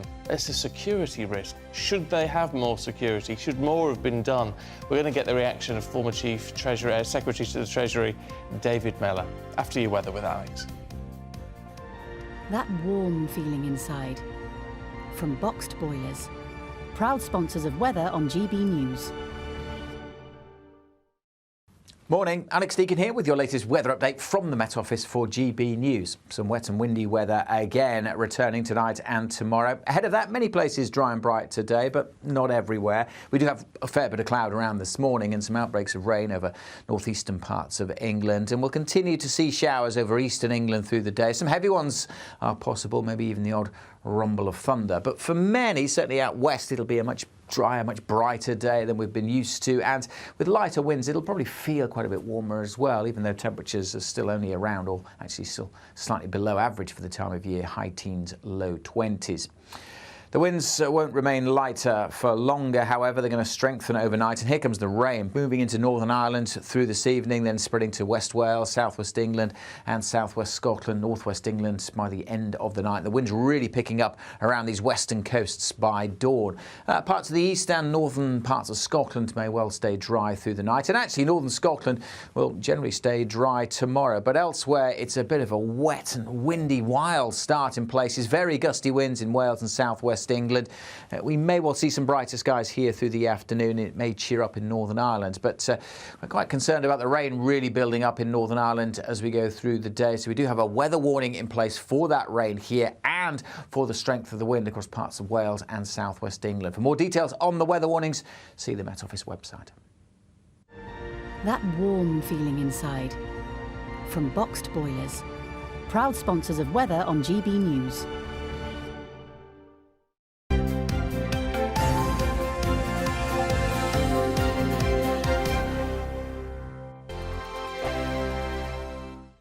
What you get for breakfast is something that, if we do our jobs right, you will wake up to news that you didn't know the night before. It's a conversation. It's not just me and Eamon. We want to get to know you, and we want you to get to know us. From 6, it's Breakfast with Eamon and Isabel. Monday to Thursdays on GB News, Britain's news channel. Westminster is going around in ever-decreasing circles, followed by the media. Britain is broken. How on earth did we get into this mess? But more importantly, how do we get out of it? Join me at 7 p.m, Mondays to Thursdays on Farage, here on GB News. We will have open, rational debate.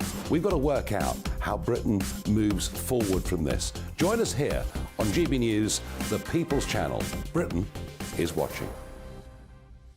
When the news happens, it happens here. And really important breaking news. Breaking news this morning. On TV, radio and online, the news starts here on Britain's Newsroom. All the biggest stories and the answers that you need from across the UK and beyond. Join Britain's Newsroom from 9:30 on GB News. The People's Channel, Britain's news channel.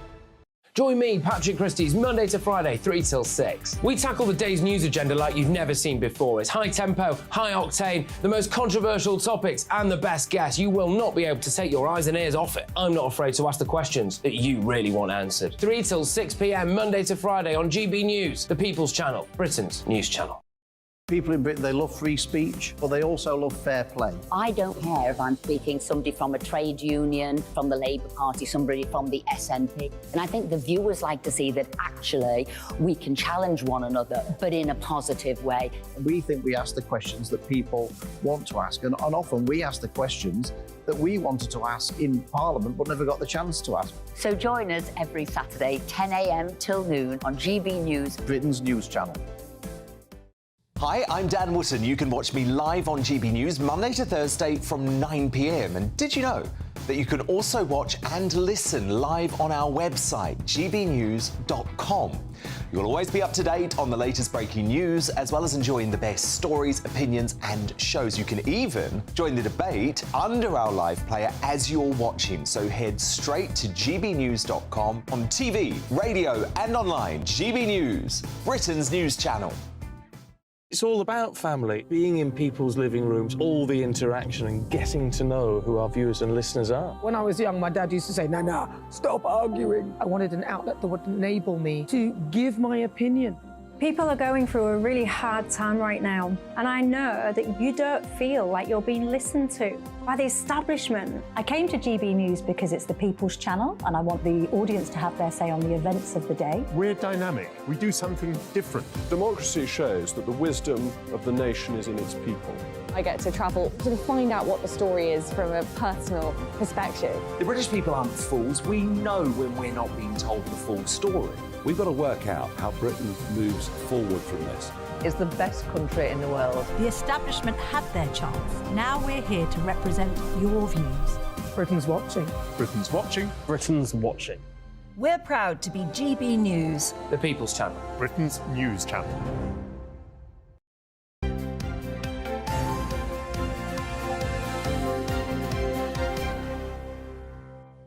It's 7:30. Good morning to you. This is Breakfast with Stephen and Anne.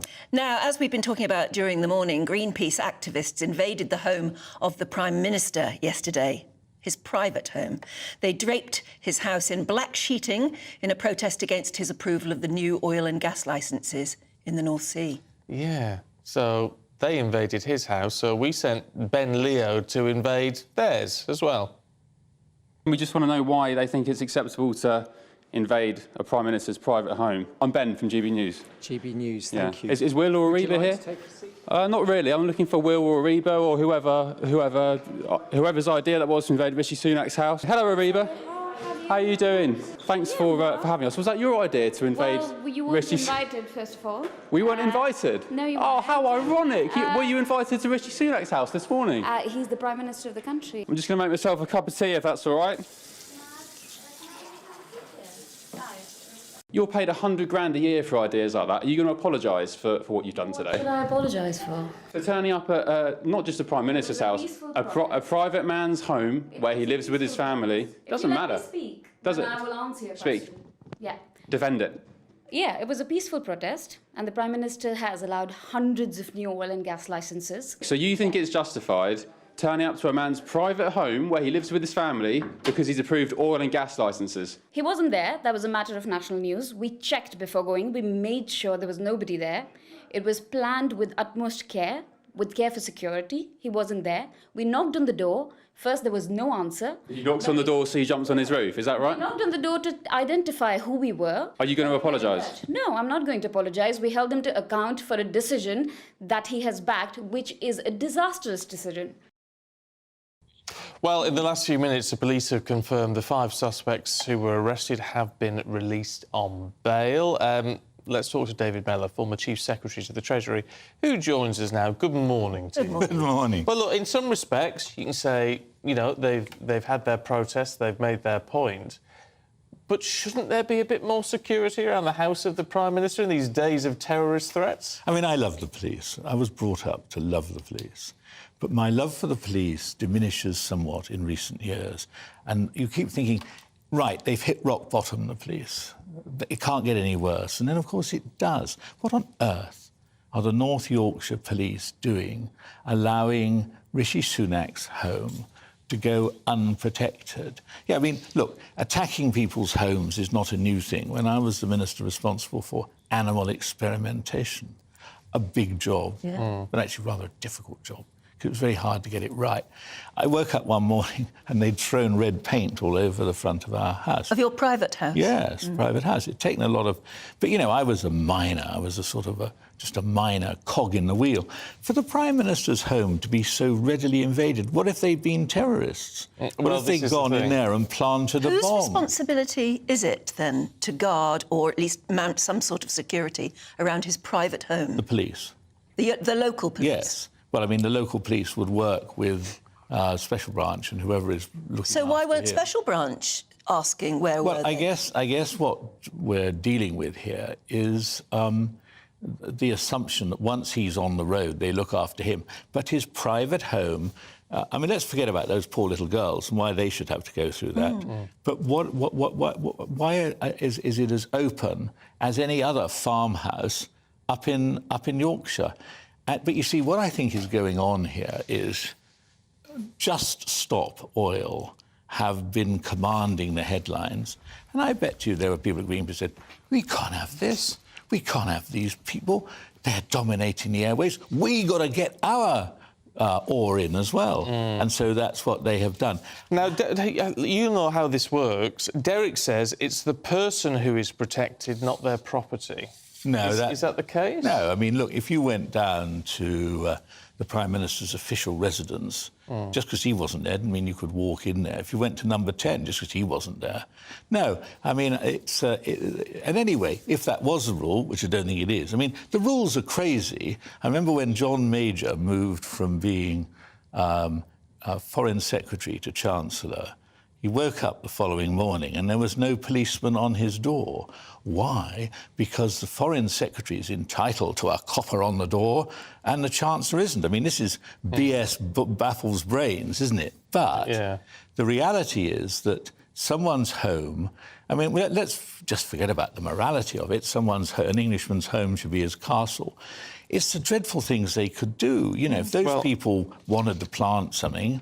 They could. Yeah, well, John says it's exposed a massive security breach. Could an experienced spy gain access to personal properties and plant bugs and cameras? Of course. He's dead right. Yeah. Well done, John. What mystifies me is that either Rishi Sunak himself or one of his people weren't asking the question about when we're off on our holiday now, is the house going to be protected?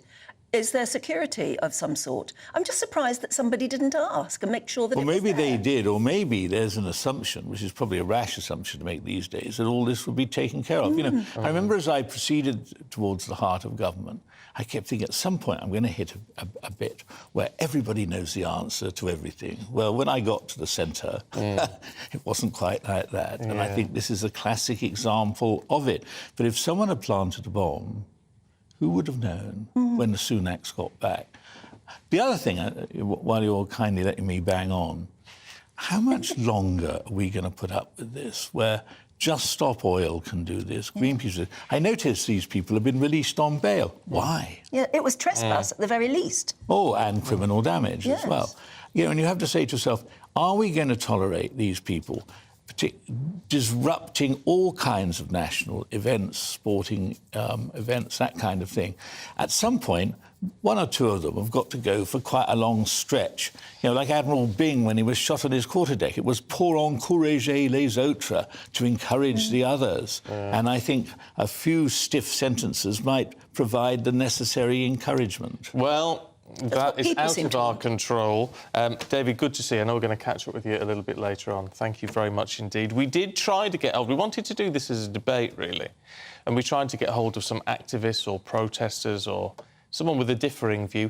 Couldn't get hold of anybody this morning on that one. But, you know, we will keep trying. Yeah. Right now it's 7:37. All the news and views from this morning's newspapers in just a moment. You're watching Breakfast on GB News.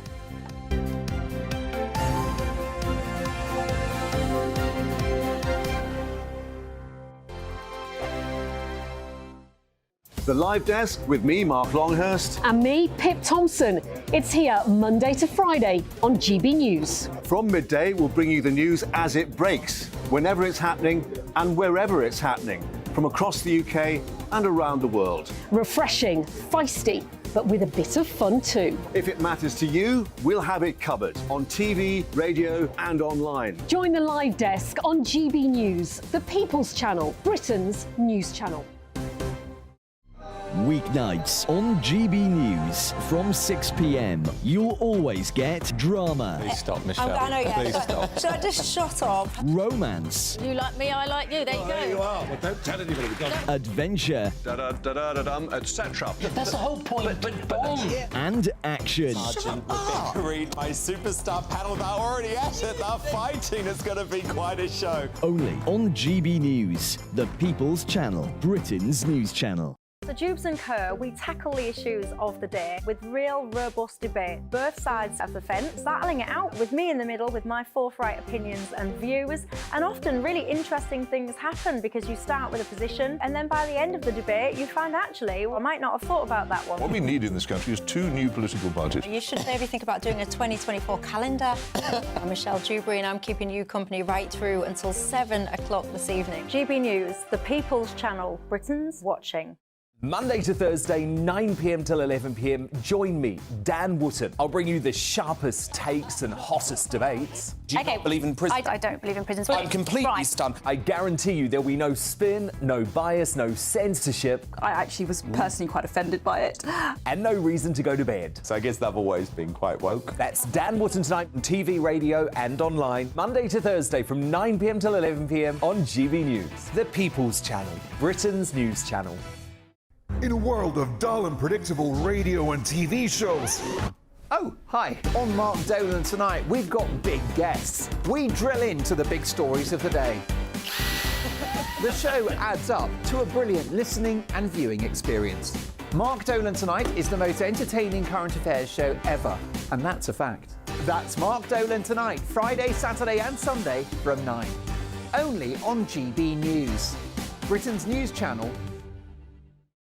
Like all families, we have arguments every now and then, but actually we agree on what the mission of GB News is, and that's the most fundamentally important thing. GB News provides the kind of platform that lets all voices be heard.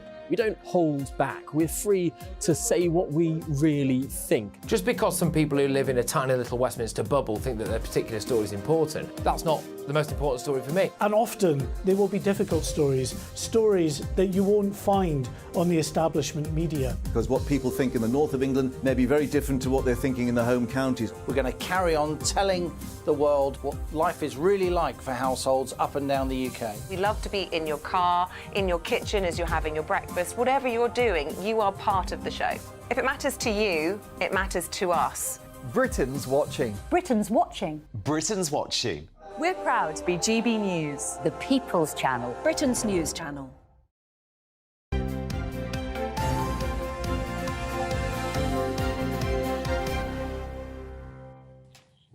Morning again.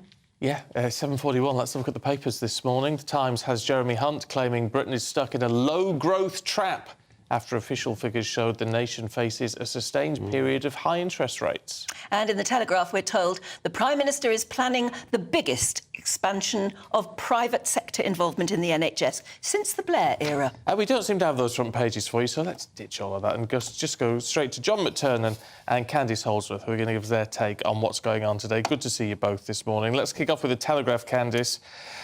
And it looks like oil prices may spike again. Yeah, so this is a very interesting story in the Telegraph. So Prince Mohammed bin Salman is putting up oil prices. People think it's to compensate for the big borrowing on his new city in the desert, Neom.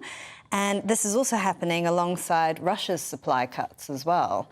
So the big question is, does this justify just continuing to extract as much oil as we can from the North Sea and have as much energy security and independence as possible, so we're not as subject to external factors like this? So maybe Rishi Sunak's timing is very good.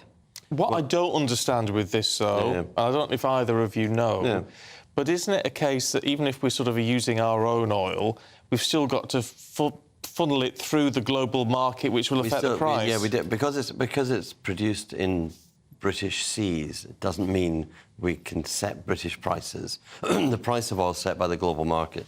If there's an international shortage, it makes North Sea oil fields more profitable because the price goes up. It doesn't cut the price at the petrol pump.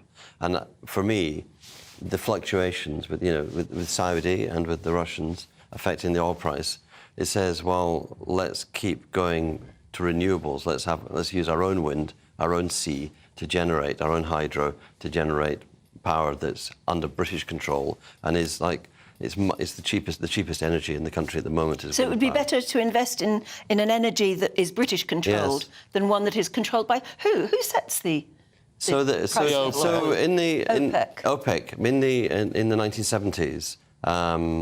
In response to Israel winning the 1973 Arab-Israel war, the oil-producing countries got together and they said, we are going to start a boycott of countries that support Israel. And so out of that, they create an organisation which then starts to actually, rather than do boycotts, let's raise prices. And they worked out supply and demand, so the pricing of so if you slow down the supply, the price goes up because the demand is there. And so that caused the recession of the late 70s, the oil price shock.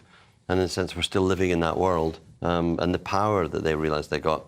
Russia's not really a member, but Russia works in alignment, I think, doesn't it, Candice? Russia and the Saudis and the OPEC. But basically, it goes to show there's no hope on the horizon, Candice. Yeah, although with getting supplies from the North Sea, especially if you're looking at it in terms of emissions, there's less than if you're getting LNG, natural gas imports, say, from America, which we're 4 times less. Yes, which we're really reliant on at the moment. So there are trade-offs and benefits.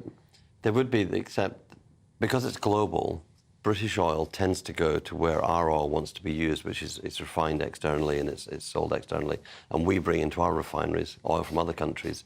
The globalisation makes it really hard not just to set the price locally for oil produced in the North Sea, but to actually guarantee that we would then refine it and use it here. So the market is so integrated; it's very artificial to say we could have British gas or we could have British oil or we could have LNG. In the end, we're going to have to get. I mean, the one thing that Greenpeace are right about is we're going to have to stop using oil and gas. Otherwise, the kind of burning and fires we saw in the Mediterranean in recent weeks, that's going to be more and more common. And so, for our energy security, which I agree with Candice about, we need energy security. Let's go to renewables, but let's actually go to using less energy. Let's actually insulate our Victorian Edwardian housing stock.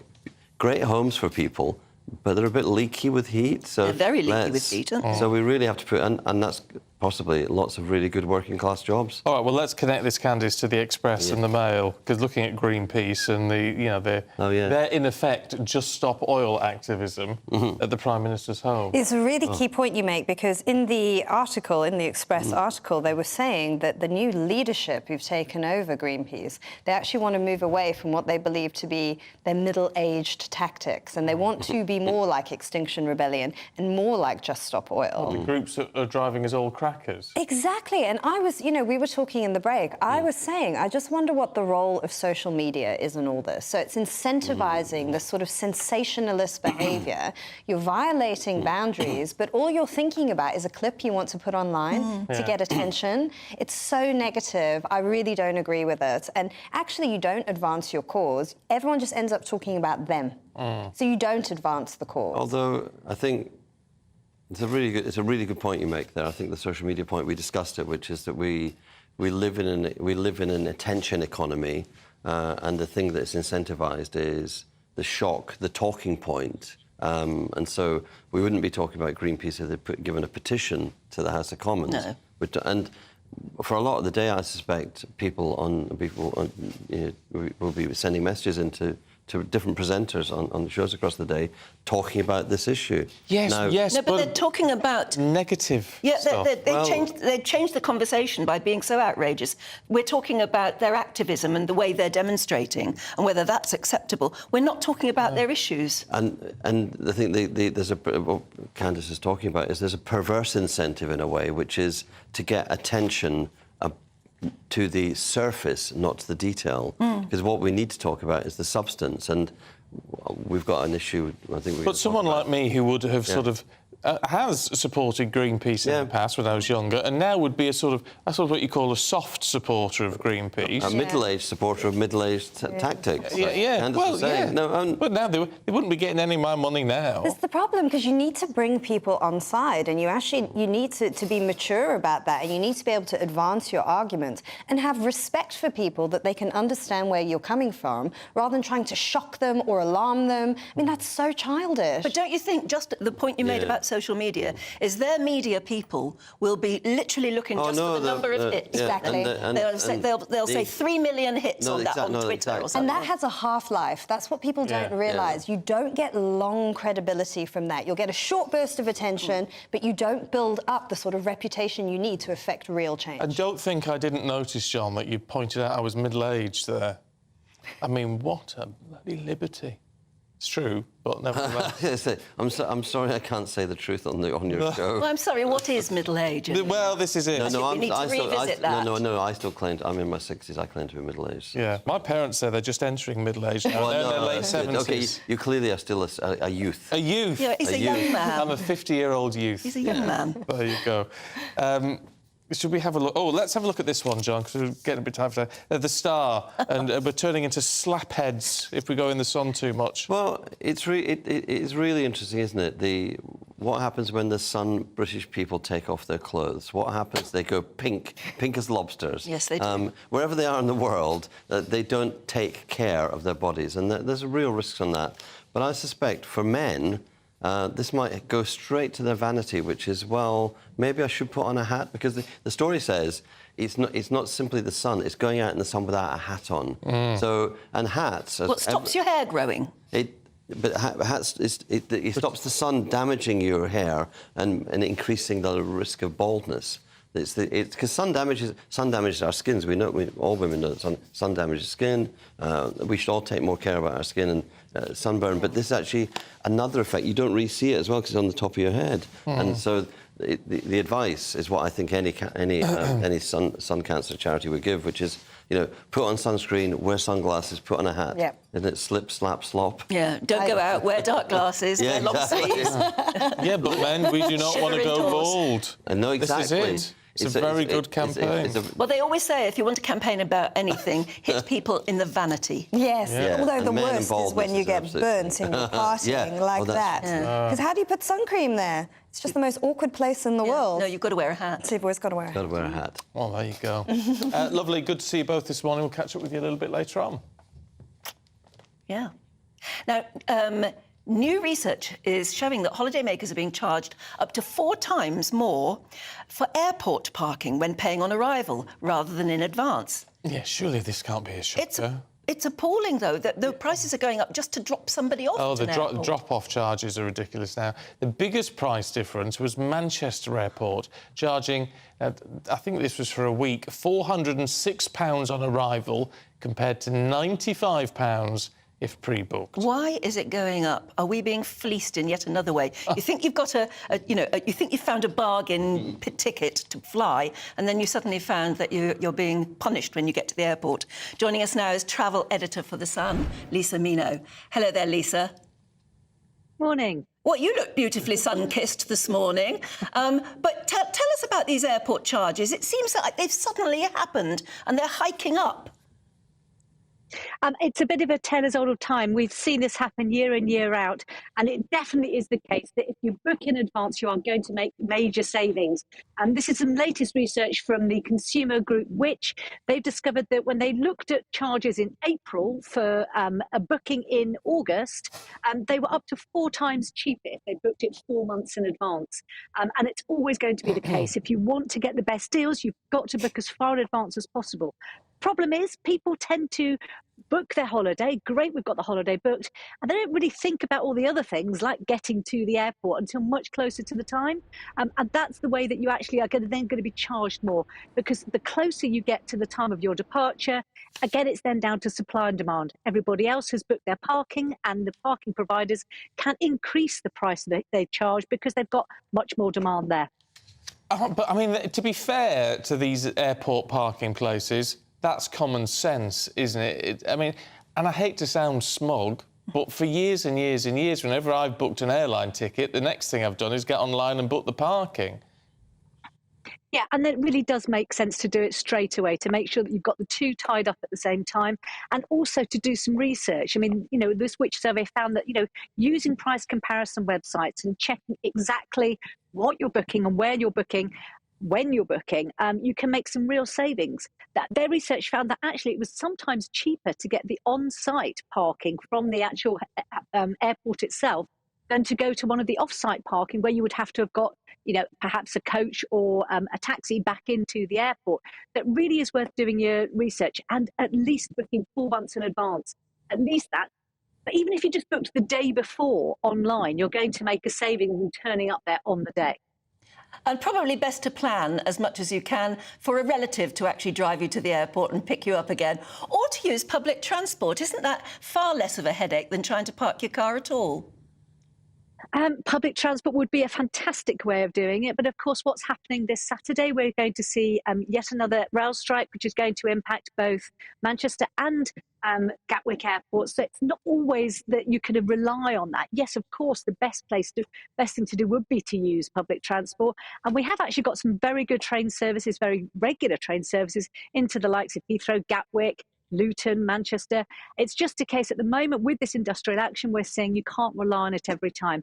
Also, on top of that, if you've got very early morning flights, it's sometimes not possible to take public transport because you're getting there before they've actually sort of got up and going again. And again, this research found that as well, looking at airport parking with a hotel can sometimes mean that, you know, you're not actually paying that much for the hotel room itself. So you buy a week's parking and a hotel stay the night before, and it can be as little as £12 more to stay in the hotel the night before, giving you a bit more time in the morning so that you don't have to get up so early. And also another great way to do it, but it means doing your research. It does indeed. Lisa, good to see you. Beautiful weather there in the south of France. Let's see what it's going to do over here with Alex. That warm feeling inside. From Boxed Boilers, proud sponsors of weather on GB News. Morning, Alex Deakin here with your latest weather update from the Met Office for GB News. Some wet and windy weather again returning tonight and tomorrow. Ahead of that, many places dry and bright today, but not everywhere. We do have a fair bit of cloud around this morning and some outbreaks of rain over northeastern parts of England. And we'll continue to see showers over eastern England through the day. Some heavy ones are possible, maybe even the odd rumble of thunder. But for many, certainly out west, it'll be a much drier, much brighter day than we've been used to, and with lighter winds it'll probably feel quite a bit warmer as well, even though temperatures are still only around, or actually still slightly below average for the time of year, high teens, low 20s. The winds won't remain lighter for longer, however. They're going to strengthen overnight. And here comes the rain, moving into Northern Ireland through this evening, then spreading to West Wales, Southwest England and Southwest Scotland, Northwest England by the end of the night. The wind's really picking up around these western coasts by dawn. Parts of the east and northern parts of Scotland may well stay dry through the night. And actually, northern Scotland will generally stay dry tomorrow. But elsewhere, it's a bit of a wet and windy, wild start in places. Very gusty winds in Wales and Southwest England. We may well see some brighter skies here through the afternoon. It may cheer up in Northern Ireland, but we're quite concerned about the rain really building up in Northern Ireland as we go through the day. So we do have a weather warning in place for that rain here and for the strength of the wind across parts of What you get for breakfast is something that, if we do our jobs right, you will wake up to news that you didn't know the night before. It's a conversation. It's not just me and Eamon. We want to get to know you, and we want you to get to know us. From 6, it's Breakfast with Eamon and Isabel. Monday to Thursdays on GB News. Britain's news channel. Westminster is going around in ever-decreasing circles, followed by the media. Britain is broken. How on earth did we get into this mess? But more importantly, how do we get out of it? Join me at 7 p.m, Monday to Thursdays on Farage, here on GB News. We will have open, rational debate. We've got to work out how Britain moves forward from this. Join us here on GB News, the People's Channel. Britain is watching. When the news happens, it happens here. And really important breaking news. Breaking news this morning. On TV, radio and online, the news starts here on Britain's Newsroom. All the biggest stories and the answers that you need from across the UK and beyond. Join Britain's Newsroom from 9:30 on GB News. The People's Channel, Britain's news channel. Join me, Patrick Christie's, Monday to Friday, 3 till 6. We tackle the day's news agenda like you've never seen before. It's high tempo, high octane, the most controversial topics and the best guests. You will not be able to take your eyes and ears off it. I'm not afraid to ask the questions that you really want answered. 3 till 6 p.m, Monday to Friday on GB News, the People's Channel, Britain's news channel. People in Britain, they love free speech, but they also love fair play. I don't care if I'm speaking somebody from a trade union, from the Labour Party, somebody from the SNP. And I think the viewers like to see that actually we can challenge one another, but in a positive way. We think we ask the questions that people want to ask, and often we ask the questions that we wanted to ask in Parliament but never got the chance to ask. So join us every Saturday, 10 a.m. till noon on GB News, Britain's news channel.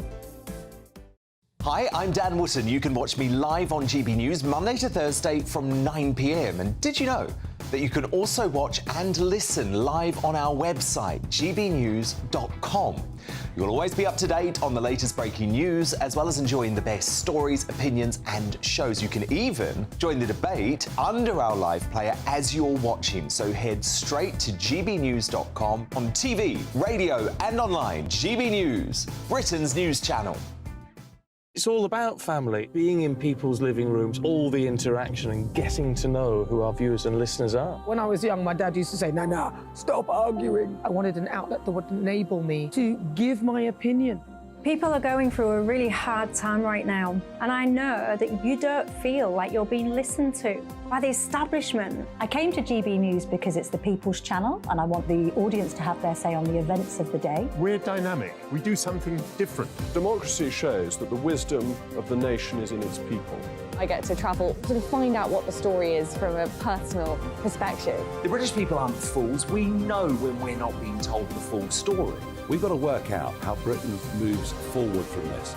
It's the best country in the world. The establishment had their chance. Now we're here to represent your views. Britain's watching. Britain's watching. Britain's watching. We're proud to be GB News, The People's Channel, Britain's news channel.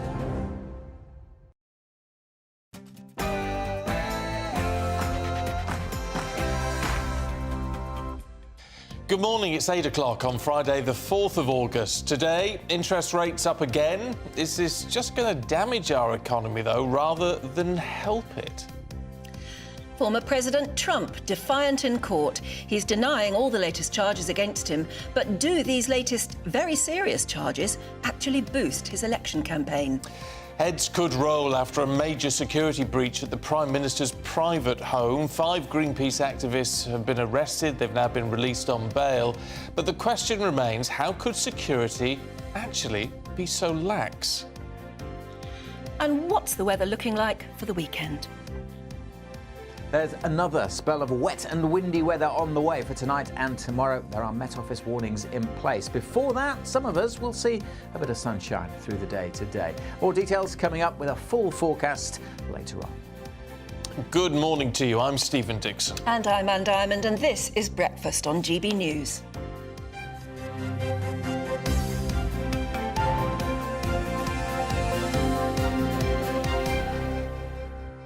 When it comes to our home is our castle, sort of thing, so many of you getting in touch this morning about Greenpeace invading the private home of Rishi Sunak and his family. and 2 young children. He wasn't there, he was on holiday, but nevertheless, because it's not just the fact that they've done it, it also raises the question, what does this mean for terrorists, for foreign countries' intelligence officers, all that sort of thing, who could get onto the grounds, plant cameras, plant bombs, do whatever. It seems very odd that this has been allowed to happen. Doesn't it just make Britain look to the rest of the world, and certainly to the rest of the world's terrorists, like an easy touch? Wow. Oh, it's easy in England. You can even get into the Prime Minister's house. Yeah. I don't like the message it's giving out. Paul's been in touch. Got that one? Yeah. As a Kent police firearms officer in the late 90s and early 2000s, part of our role was armed security at Patrick Mayhew's house and Michael Howard's house, even when they were not in residency. This is a disgrace. Yeah. Of course, Patrick Mayhew was Northern Ireland Secretary, wasn't he? And Michael Howard Home Secretary. Yeah. So I guess they would have been on the IRA target list. At that time, yes. But nevertheless, there's so much going on in the world today in terms of terrorism. But we're talking about our Prime Minister's private home. Yeah. Surely that is top-rated for security, and yet there appeared to be none. We're told that the Greenpeace activists managed to get on top of the roof and, you know, do their protest for a good 2 hours before anyone even knew they were there, before police were alerted. And then it took another 5 or 6 hours to get them down. But, you know, there are other perspectives. Mark says this little prank by Greenpeace is so insignificant compared to the extinction of our entire planet. Get the news in perspective. We're heading to a cliff edge and politicians just carry on with business as usual whilst Rome is burning or, quite literally, flooding. Yeah. Wouldn't they have made the same sort of impact if they'd done it on a... If they'd done what they did on an office building or, you know, somewhere official, but not... I think we all understand the right to protest, as long as it doesn't stop people getting to hospital and things like that. But this sort of protest would have been OK, acceptable, would it, if it had been on an office block or some sort of a government building, but not on the Prime Minister's private house. Well, they could have... I mean, they could have protested outside the house... Yes. In public areas with a sign, as they did. They held a sign up. They could have projected something onto the building. Would have been highly irritating, but nevertheless, perhaps that would have done something. Andy in Somerset has an interesting take on it. He said, no wonder there's a shortage of police patrols. With the number of politicians we have, and they're all guarding them instead of patrolling our streets, they should all pay for private security. Let's be fair, they get paid enough at the taxpayers' expense. Yeah, several people making the point that surely Rishi Sunak is rich enough to be able to provide his own security. Well, he is. He is, but I'm not sure that's not the point. Because then, then what happens when you get someone in who can't afford the same sort of level of security? Because what you get paid for being a PM now, about 150,000. Yeah. Well, I know it's a lot of money, but it's not enough to therefore pay for private security off the back of that. You couldn't afford to do that. Yeah. So it should be a part of our responsibility, I think. Doug in Daventry says, regardless of your views, a home is out of bounds. The Greenpeace protesters should be prosecuted to the full extent of the law. Give them a fine or community service. Susan says, without protest, women wouldn't have the vote. I'm all for Greenpeace. Well, yeah. And Robert in Guildford doesn't like what we did at GB News. We sent a reporter in, or he's a producer, actually, isn't he? I think he went in to sort of barged his way into the Greenpeace headquarters. Robert says, I think it was crass to send him in to invade the Greenpeace premises. I don't agree with Greenpeace protesting at the Prime Minister's home, but at least they didn't enter the building and confront people like your reporter. 2 wrongs don't make a right. No, look, it's a valid point. It's a point, but he did a reporter's job. I thought he did extremely well, actually. He just showed up the fact that they wouldn't like it being done to them. Yeah, you haven't been invited, said the boss. You haven't been invited. It was a really silly thing for her to say, because the lack of invitation was what their whole protest was about, wasn't it? So I don't know. I totally get your point, Robert. Actually, and you know, we welcome the criticism because that's fine. But let's hold hold us each other to account. Why not? Yeah, but I sort of think it raised a fair point in a non-threatening and perfectly. It's just when he helped himself to a cup of tea. Just making a cup of tea now. Yes, I mean, fair enough. All right, yeah, but that was humorous. He wasn't doing anything threatening. No. Joe in Wellesbourne makes a very good point. Oh, yes. Because when you think of it, Rishi Sunak leaving that, I mean, he must have staff. He must have people, you'd think, wouldn't he? I don't know. I don't know, wouldn't you? Well, I don't know. It's not that big. I mean, look, I know it's just £2 million, Grade 2 listed building. Is it only 2 million? Yeah, it's only 2 million. Would it be more than that? Yeah. Joe in Wellesbourne... Only 2 million. Yeah, well, yes, but, you know... But I don't know if you'd have staff. Joe in Wellesbourne says it's all well and good for Greenpeace to say that no one was in when they knocked the door. What if an occupant, possibly elderly, had decided not to answer? There's no knowing what trauma these actions could cause. Yes, I mean, Greenpeace said they checked that the Prime Minister and his family were off on their holidays. But that's not to say who might have been left behind in the house, and it could have been very frightening for anyone. The point is, it's not right to do it. But with all of this, and I don't know if this is accurate or not, because we don't know what that fabric was made of, but it was an awful lot of it being used to drape over the house. Shirley in Mansfield says, do Greenpeace realise how much oil is used to produce the fabric they use to drape over Rishi's home? Well, potentially quite a lot. Yeah, because oil is used in the production of nearly anything at the moment, isn't it? But then you get a lot of these protesters. Ellie's been saying when she's covered the Just Stop Oil protesters, they all turn up in diesel cars and vans with their placards and things. I mean, it's rank hypocrisy. But there you go. Keep your thoughts coming through. gbviews@gbnews.com. Meanwhile, Rishi Sunak's on holiday, as we know, enjoying a holiday with his family.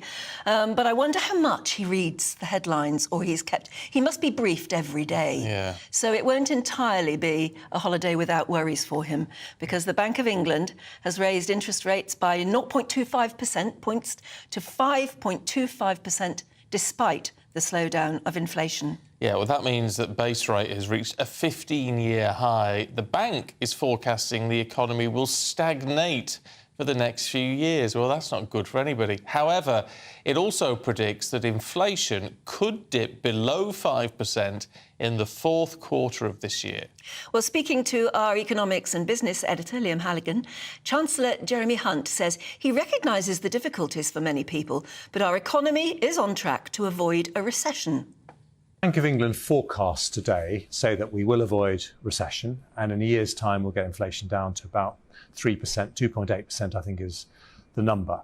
So although it's very tough when interest rates go up for families or for businesses that have got loans, what those forecasts are saying today is that if we stick to the plan, it is working, and we will end up with a soft landing and we can avoid a recession. But what you're talking about is a very fine judgment, which is what we pay the Monetary Policy Committee to do completely independently of politicians, because we want to make sure they get it right. What do you think? Our South East of England reporter Ray Addison has been speaking to people in Crawley, and this is what they had to say about it. I'm very lucky I've repaid mine a couple of years ago. I just feel really, really sorry for the people who do have mortgages. I work in finance, and I know how much it affects them. We have people coming in all the time. I've got children that, young adults that have a mortgage, and I feel for them, and always looking out for them, of course. Nobody's got any spare money. To keep putting things up like they're doing, it's just ridiculous. This money which we can have on a deposit, we spend on the travels. That's why this is the main reason. Because you need some sacrifices, yeah? We cannot just go abroad and as well save the money for the deposit. This is impossible. Well, let's talk to former Chief Secretary to the Treasury, David Mellor, who is back with us once again. David, look, you understand these things probably better than most of us. Is there any sense to what the Bank of England is doing, in that it's such a blunt instrument, inflation is heading in the right direction, and it's actually going to take a long time for any of these measures to properly filter through? Absolutely. It's one club golf of the crudest possible kind. 14 increases in interest rates. There is no evidence, actually, that increasing interest rates has that much impact on inflation. What it does have an impact on is the ability of the economy to recover. And the Chancellor was talking about, needing to get away from low growth. You do not get away from low growth by pricing money at such a level that people who wish to invest can't really afford to do so. It's a question of time, though, as we've often said. Why don't they just hold... Well, they've done it now, haven't they? But I was going to say, why don't they just hold off for a bit and see what happens? Because things seem to be getting slightly better. Look, I forget which columnist it was, who used to always write, "Who's in charge of the clattering train?" Oh, yes. Well, who's in charge of this clattering train? Rishi Sunak does know about economics, but he's obviously got lots of other preoccupations. I'm a great fan of the Chancellor, both as a person and when he was at the Health Department, but he has never spent a minute in the Treasury except when he was asking for more money for health and so on. He's not in a good position to stand up to the pressures from the Bank of England. And look, it's all a question of... I looked up all the governors of the Bank of England since I became politically active, and some of them I knew very well, and I'm thinking, these men were much more impressive than this guy. Look, you've got to make your mind up. I look at Andrew Bailey on the telly. He doesn't do it for me. He doesn't do it for me. Why is he still there? It's part of the issue with this, though, as Liam Halligan was saying yesterday, that the Bank of England, the Monetary Policy Committee, is not independent enough. They've sort of fixed into a groupthink now, rather than getting some proper independent voices in. Well, it's perfectly obvious, isn't it? I mean, I was looking up the figures this morning because I prepare for my meetings with you. Good to know. And with Anne. Oh, I know. But actually, it's quite frightening. 800,000 fixed-term mortgages are going to fall in between now and the end of the year. And next year, 1.6 million are going to fall in. Now, what that means is, in every case, a family who've been used to a certain level of outlay and they've got themselves on, a lengthy mortgage, couple of years, this, that and the other, they're suddenly going to be faced with current prices. This is not fair. I mean, this is something each one of these families should be spared that. Now, no one can offer someone a soft landing in everything, but if you don't believe, as I don't, that increasing interest rates is the way to deal with this problem, all you're doing is inflicting misery on literally millions of decent British families. And, of course, I'm sure Rishi doesn't need anybody to tell him this. If he doesn't sort this out, he'll be able to spend more time at that lovely house in Yorkshire, maybe protect it from invaders. Yeah, that's why it's a real question of timing for him too. He's got to decide whether to go for an early election, actually, and seek a mandate to go on, hopefully, with successful policies, or just throw in the towel, I suppose. Yes, that's right. And what I don't understand, you see, I was a victim of the general election of 1997, where the Tories have been doing quite well in the run-up to that. Kenneth Clarke was Chancellor, the economy was doing well, but people wouldn't forgive the Tories for the mess-up they'd made earlier on. And I worry that the danger is the verdict is in, that the Tories seem a bit of a shambles. And can you cease to be a shambles over the next 15, 18 months? It's possible, but unlikely. But the most worrying thing is, even if they cease to be a shambles, the voters won't forgive them. No, but then that leaves a very real question with all of this, because obviously we're worried about interest, we're worried about this decision. It is done independently. Anything else that goes on, you can't get a clear answer from Labour. They say, well, we'll sort it out. John McTernan before said, well, if Labour get in, we'll sort it out. But you don't know how. No, and I love John. He's got 10 times the intelligence of most of the people he consorts with in the Labour Party. But you see, it's governments lose elections, oppositions don't win them. When you get a good opposition, and there's no doubt about it, we tend to take Tony Blair a bit for granted, but I remember in 1997, Tony Blair appeared to have the magic dust. I don't think Keir Starmer's got much magic dust. Nobody's got Tony Blair hovering over his shoulder, apparently. Well, who knows? Some people are very reluctant to leave the stage, aren't they? But the me, well, you, but you know what I'm saying? That basically, if things don't get better, the Tories have had it. Even if they do get better, they might still have had it. Do long-term governments always end looking shambolic? Yes.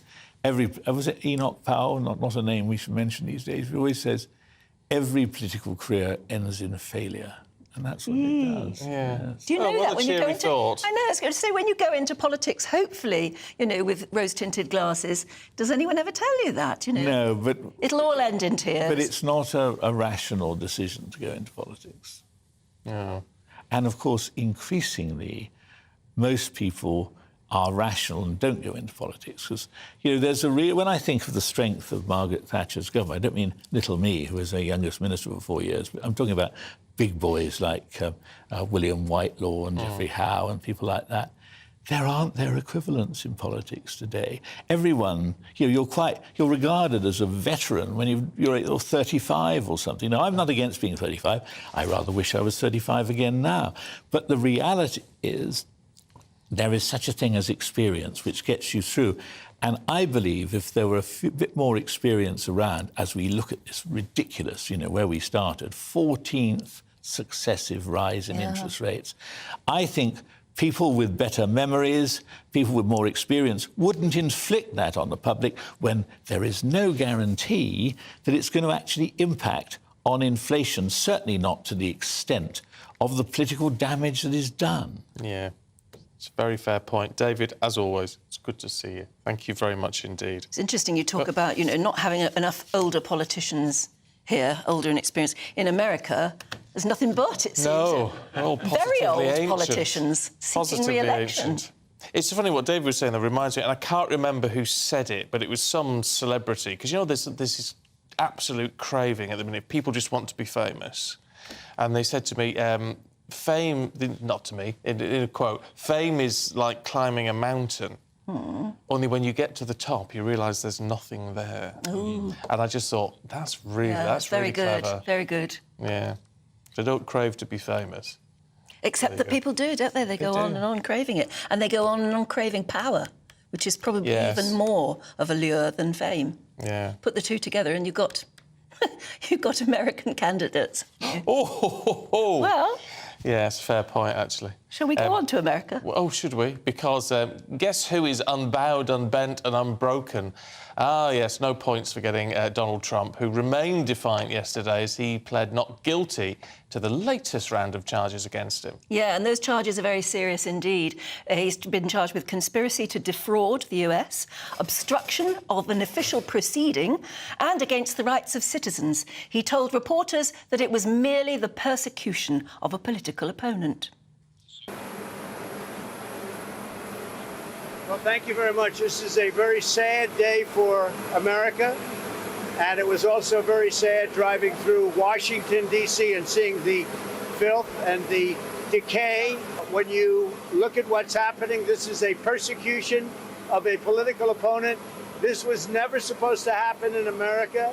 This is the persecution of the person that's leading by very, very substantial numbers in the Republican primary and leading Biden by a lot. So if you can't beat him, you persecute him or you prosecute him. We can't let this happen in America. Thank you very much, everybody.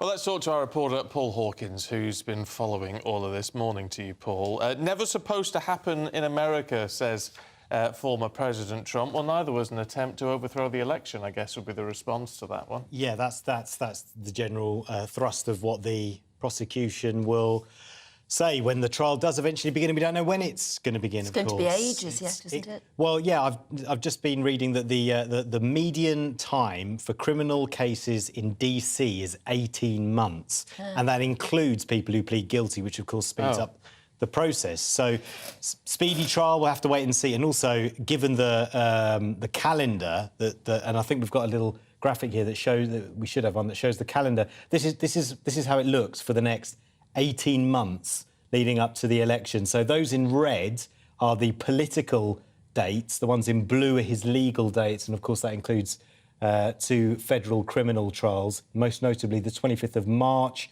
That's when he's up in New York to face charges of the way he recorded payments, hush money payments to a porn star in his business. And then the 20th of May, that's the trial in Florida about the national security documents that he took home with him. And then you see that on the 15th of January, there's a blue and a red there. That's because that's a civil defamation trial clashing with the Iowa caucuses. Now, even if you've got a private jet and a lot of energy, you're still going to struggle to make all that, and we still have to fit into there somewhere the criminal trial that we're talking about now. And that's what I find amazing, because he's 77, isn't he? And he's obviously very fit and he looks after his health. 77 years young. Yeah, absolutely. But the stress and strain, I mean, of an ordinary political campaign would be enough at 77. But to go through all of that as well, even though he never looks particularly strained and stressed, he manages it very well, doesn't he? Yeah. I would have thought that isn't good for any man of 77. Yeah, it's going to take a lot out on him, and it's also costing a lot of money.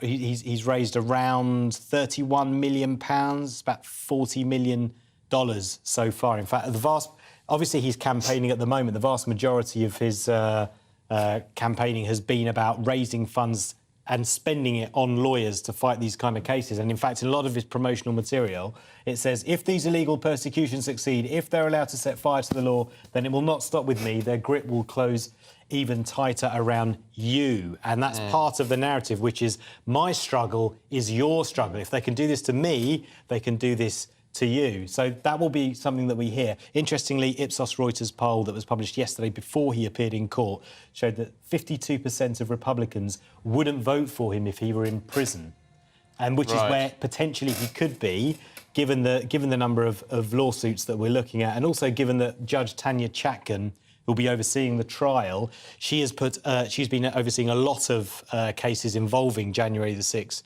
rioters, and she has matched or exceeded prosecutors' recommendations in 19 of her 38 sentences for those convicted of January the 6th.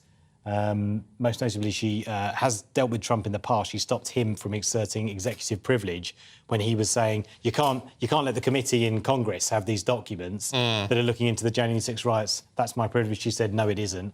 So that they have come across each other already. It just seems like a farce in a way, though. He spent, ahead of the 2016 election, all the rallies that he held were all based on getting the crowds to chant, lock her up, lock her up. Yeah. And this time around, it's all going to be, don't lock me up, don't lock me up. Yeah, well, it's part of weaving the narrative. And it's and like a Punch and Judy show. Well, yeah, and that's part, I mean, we're seeing a little bit of it imported over here, but American politics is very much about theatre, and it does play well with the Republican base. At least 3/4 of Republicans do think that there is a politically motivated case going on here. So it works for him within the base. He's at least 30 points ahead of everyone else. He's sucking all the oxygen out of the primary race. The question is, if he's convicted, if he does do time, will that affect his chances if we get all the way to the election? But he won't November? be convicted, will he, of anything before the presidential race? Well, he could be. Depends when the trial date is. That's what the argument. His lawyers are going to just eke out the time, aren't they? They can lodge objections. They can try and say, look, we need more time. This is a huge case. We need to get the defence together. Obviously, the prosecution will go for a speedy trial.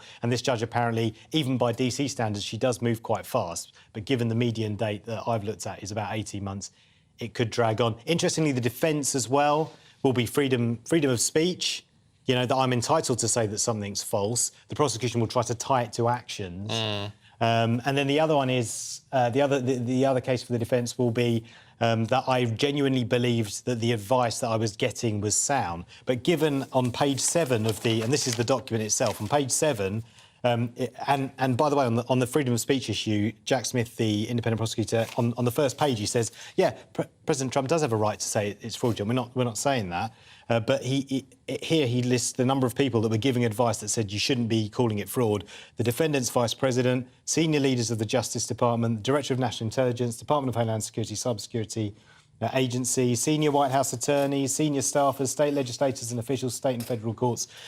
One theory, and this is according to his former lawyer, Timothy Parlatore, is that what the defence will try to do is unpick how those people came to those decisions. For example, in terms of William Barr, the American Attorney General that was appointed by Trump, that said to Trump it's fraud.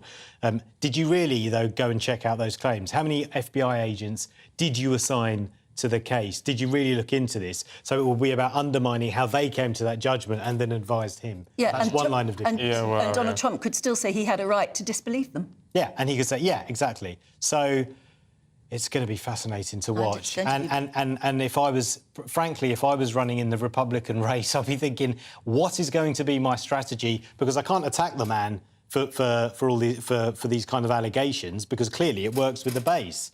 But how do I differentiate myself from him? It's difficult. Well, mind you, Mike Pence has attacked him.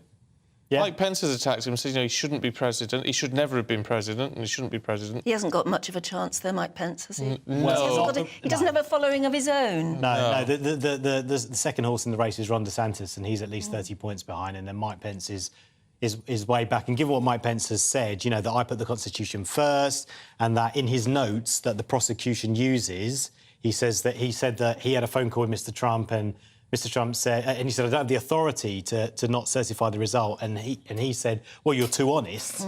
I don't think that's going to work. Also, quite interestingly, there are 6 co-conspirators named in this document, and one legal expert, Brandon Fox, a former federal prosecutor, said it's unlikely the defence will call them to say, look, this was the advice you were giving Mr. Trump, wasn't it? Because then potentially they could implicate themselves and then be charged later down the line. What a mess. Paul, thanks very much indeed. He's going to walk it, isn't he? I don't know. He's going to walk it. We shall have to wait and see. Anyway, let's see what the weather's going to do for you today. Fingers crossed. The temperature's rising. Boxed Solar, proud sponsors of weather on GB News. Morning, Alex Deakin here with your latest weather update from the Met Office for GB News. Some wet and windy weather again returning tonight and tomorrow. Ahead of that, many places dry and bright today, but not everywhere. We do have a fair bit of cloud around this morning and some outbreaks of rain over northeastern parts of England. And we'll continue to see showers over eastern England through the day. Some heavy ones are possible, maybe even the odd rumble of thunder. But for many, certainly out west, it'll be a much drier, much brighter day than we've been used to. And with lighter winds, it'll probably feel quite a bit warmer as well, even though temperatures are still only around, or actually still slightly below average for the time of year, high teens, low 20s. The winds won't remain lighter for longer, however. They're going to strengthen overnight. And here comes the rain, moving into Northern Ireland through this evening, then spreading to West Wales, Southwest England and Southwest Scotland, Northwest England by the end of the night. The wind's really picking up around these western coasts by dawn. Parts of the east and northern parts of Scotland may well stay dry through the night. And actually, northern Scotland will generally stay dry tomorrow. But elsewhere, it's a bit of a wet and windy, wild start in places. Very gusty winds in Wales and Southwest England. We may well see some brighter skies here through the afternoon. It may cheer up in Northern Ireland, but we're quite concerned about the rain really building up in Northern Ireland as we go through the day. So we do have a weather warning in place for that rain here and for the strength of the wind across parts of Wales and Southwest England. For more details on the weather warnings, see the Met Office website. The temperature's rising. Boxed Solar, proud sponsors of weather on GB News.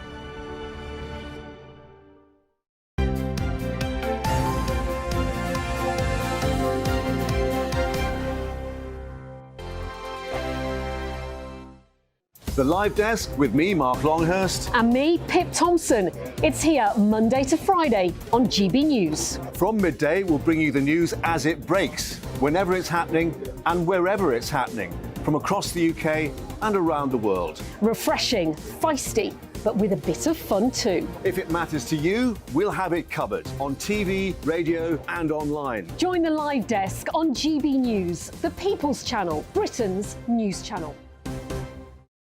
Weeknights on GB News from 6 p.m. You'll always get drama. Please stop, Michelle. I know, yeah. Please stop. Should I just shut up? Romance. You like me, I like you. There you go. There you are. Well, don't tell anybody. Adventure. Etc. That's the whole point.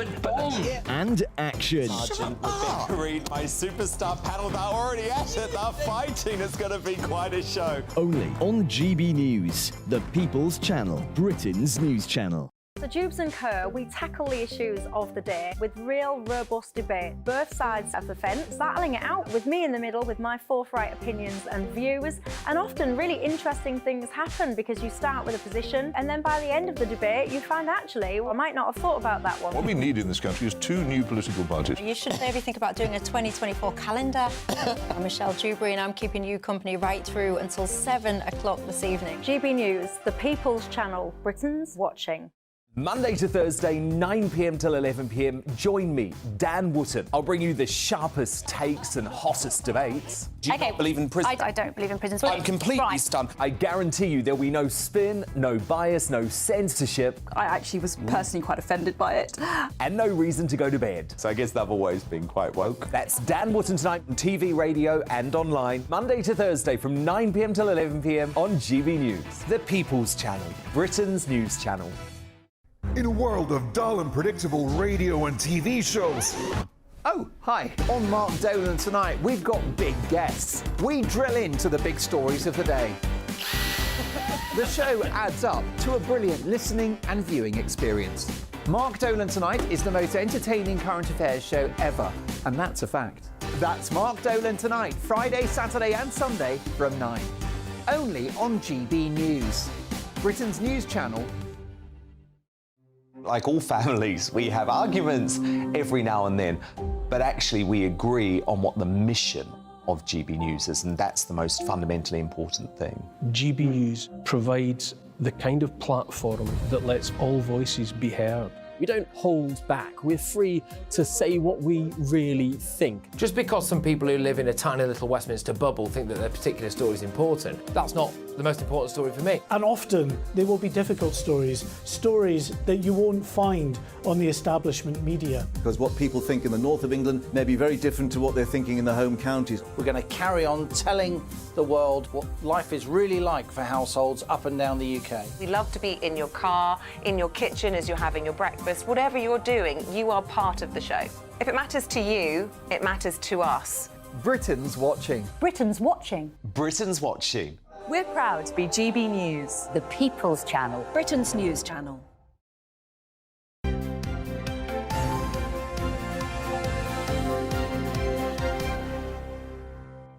It is 8:33. Good morning to you watching and listening to Breakfast with Stephen and Anne. And Aidan's here with all the sports news. And there's a lot of it about, actually, at the moment. Tell us about Tom Brady. Yeah, really interesting this. You explain to those of us who don't know exactly who he is and why it's so relevant. Tom Brady is an exceptionally famous global sporting icon. I think we can call him that quite safely. He's widely regarded as the greatest NFL quarterback of all time. Football. American football. American football. Oh, no, American football. Medical football. Medical football, that's a different issue. American footballer. He's won the Super Bowl 7 times. Wow. We've seen a bit of a trend, haven't we, of big-name American celebrities from the world of entertainment, sport, etc., movies, getting involved in probably less heralded football clubs in this country. We saw Rob McElhenney. Rob McElhenney and Ryan Reynolds got involved with Everton. Everton, what am I on about? Wrexham. Everton, they wish. Wrexham, yeah, exactly. 2 or 3 years ago, it's been quite successful for them. Tom Brady's worth £400 million. The difference here is that a lot of them get involved and they're just like figureheads. They just come along, record a video, and they get some interest going, and then they go home and never to be seen again. Tom Brady's invested some money in this. Birmingham City is a failing championship club right now. But as the name implies, it's the city club of Birmingham. Birmingham is the second biggest city in this country. They're not the biggest club in Birmingham because obviously Aston Villa are there. But the season starts this evening officially, and there'll be hope that they can get things going. There's huge excitement in the city. What's the incentive from? It's not going to make any money out of it. Well, I don't know. It's fun. It is fun. And I suppose when you've got 400 million quid, you can afford to throw around a few free hits here and there, can't you? However, if you get a club in the Championship, one where you think there's a bit of potential, if you get it into the Premier League, and it's easier said than done, if you get it in the Premier League, you pretty much double your money, Anne, overnight. There's a big difference, though. He won't be in it for the money. He'll be in it for the fun and the challenge. Well, I think most people who have £400 million in the bank probably do want a return on investment as well. They don't want to be losing money hand over fist. I mean, he admitted yesterday he doesn't know a great deal about football, but he said that I do know about winning. And that's what the club needs. They're consistently in a mediocre position in the Championship. They're always finishing mid to lower. They're not really doing anything. They're in a state of hubris in a way. Aston Villa, meanwhile, just down the road, are doing very well in the Premier League. And they'll be looking to make... It's part of a hedge fund. Hedge funds like these clubs because they can see the opportunity to make money quite quickly. There's no difference what has gone on at Chelsea in the last year or so. They saw an opportunity on a much grander scale, of course. But there's a big difference between spending money in the Championship, which is one division below the Premier League, and doing what the two Hollywood stars did at Wrexham, which was in the conference or nationally, where your money goes a bit further. But he'll be able to, I mean, as you said, within the city of Birmingham, he'll be able to raise their profile so much with a bit of Hollywood-type stardom, because Prince William is, of course, the Aston Villa fan. He is, yeah, exactly. So, I mean, you've got that kind of juxtaposition as well. But then there's a little bit of... Peaky Blinders is a big thing around Birmingham City at the moment. There is that, and that's been exported overseas, and he did say yesterday that that's one of the reasons he knows of the club. And so I think you'll see an improvement there this season. And sometimes, you know, when someone's actually put some money into something, you realise there's a little bit more veracity around it. It's not just about coming in and leaving, never to be seen again. I think you'll see him around the ground a lot this season. Right. Look, can you bear to tell us about QPR? Obviously, you're a huge QPR fan. I am indeed, yeah. We're going to QPR tomorrow, actually. I'm taking one of our producers. Well, no, he's taking me, actually. He's taking, well, he owes me one, so it's about time. Yeah, we're in the Championship tomorrow. The Championship gets underway this evening. Southampton against Sheffield Wednesday. Haves and have-nots, really. Southampton have come down from the Premier League, so they've got huge money behind them because of the prize money and the way things are set up in the Football League pyramid. Sheffield Wednesday come up from League One. Big club, but haven't been in the Premier League since 2000. So big game this evening, and then tomorrow we've got some good games. We've got Swansea against Birmingham, so Tom Brady, we think he might be at Swansea. Watford against QPR. We've got Wrexham playing against MK Dons on Saturday. That's Wrexham's first game in the Football League since 2008. Obviously, the two... Where's that been? That's going to be played at Wrexham. Oh, is it? Why, are you worried about traffic tomorrow, are you? No, I was just thinking, if you've got, you know, Ryan Reynolds in Milton Keynes, it'd be quite good for the city. Oh, he'll probably be there later in the season when the return game. Tom Cruise is often popping up round there, you know. Yeah. Aston Villa fan, apparently, Tom Cruise. Just why we mentioned Birmingham clubs. And we've got Leicester against Coventry. With Leicester are fancied to come up on this season. They've got a really good squad. They've been in the Premier League. They were champions back in 2016, and they play Coventry. QPR going to go down is what I want to know. Well, listen, this is what I'll say to you now, right? We've been predicted to finish 24th out of 24. I don't want to talk about it, but we lost 5-0 in a friendly against Oxford last week.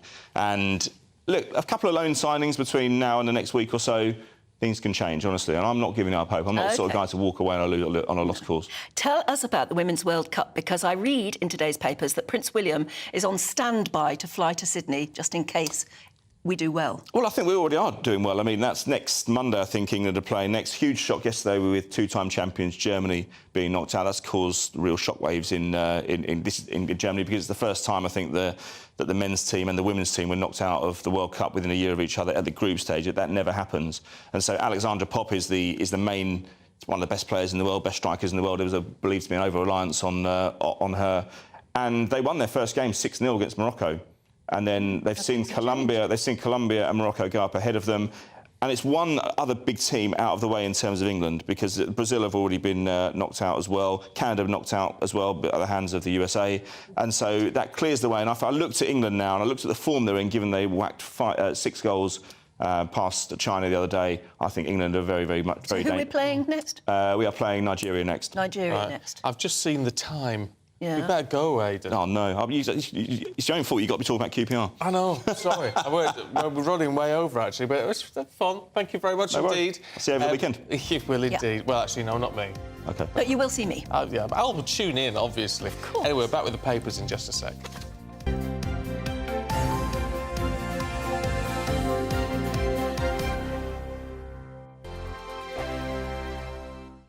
What you get for breakfast is something that, if we do our jobs right, you will wake up to news that you didn't know the night before. It's a conversation. It's not just me and Eamon. We want to get to know you, and we want you to get to know us.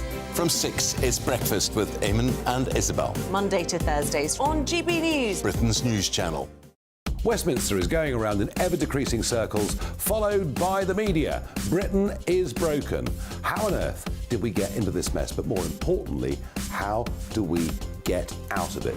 Join me at 7 p.m, Mondays to Thursdays on Farage, here on GB News. We will have open, rational debate. We've got to work out how Britain moves forward from this. Join us here on GB News, the People's Channel. Britain is watching.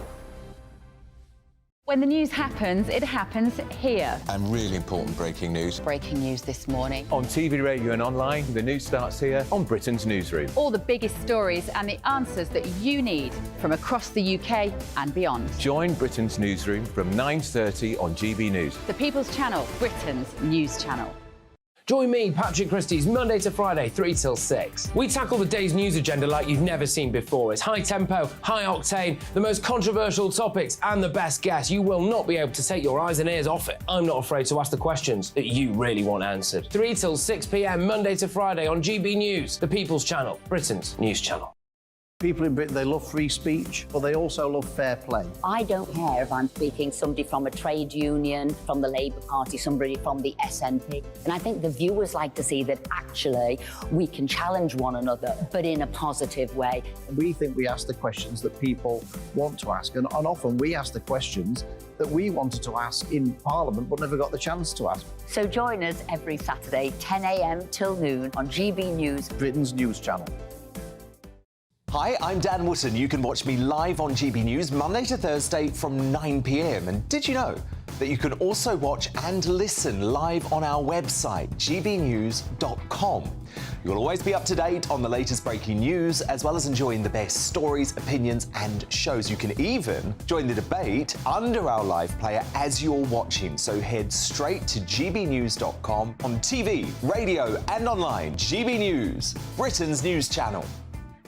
It's all about family, being in people's living rooms, all the interaction and getting to know who our viewers and listeners are. When I was young, my dad used to say, Nana, stop arguing. I wanted an outlet that would enable me to give my opinion. People are going through a really hard time right now, and I know that you don't feel like you're being listened to by the establishment. I came to GB News because it's the People's Channel, and I want the audience to have their say on the events of the day. We're dynamic. We do something different. Democracy shows that the wisdom of the nation is in its people. I get to travel to find out what the story is from a personal perspective. The British people aren't fools. We know when we're not being told the full story. We've got to work out how Britain moves forward from this. It's the best country in the world. The establishment had their chance. Now we're here to represent your views. Britain's watching. Britain's watching. Britain's watching.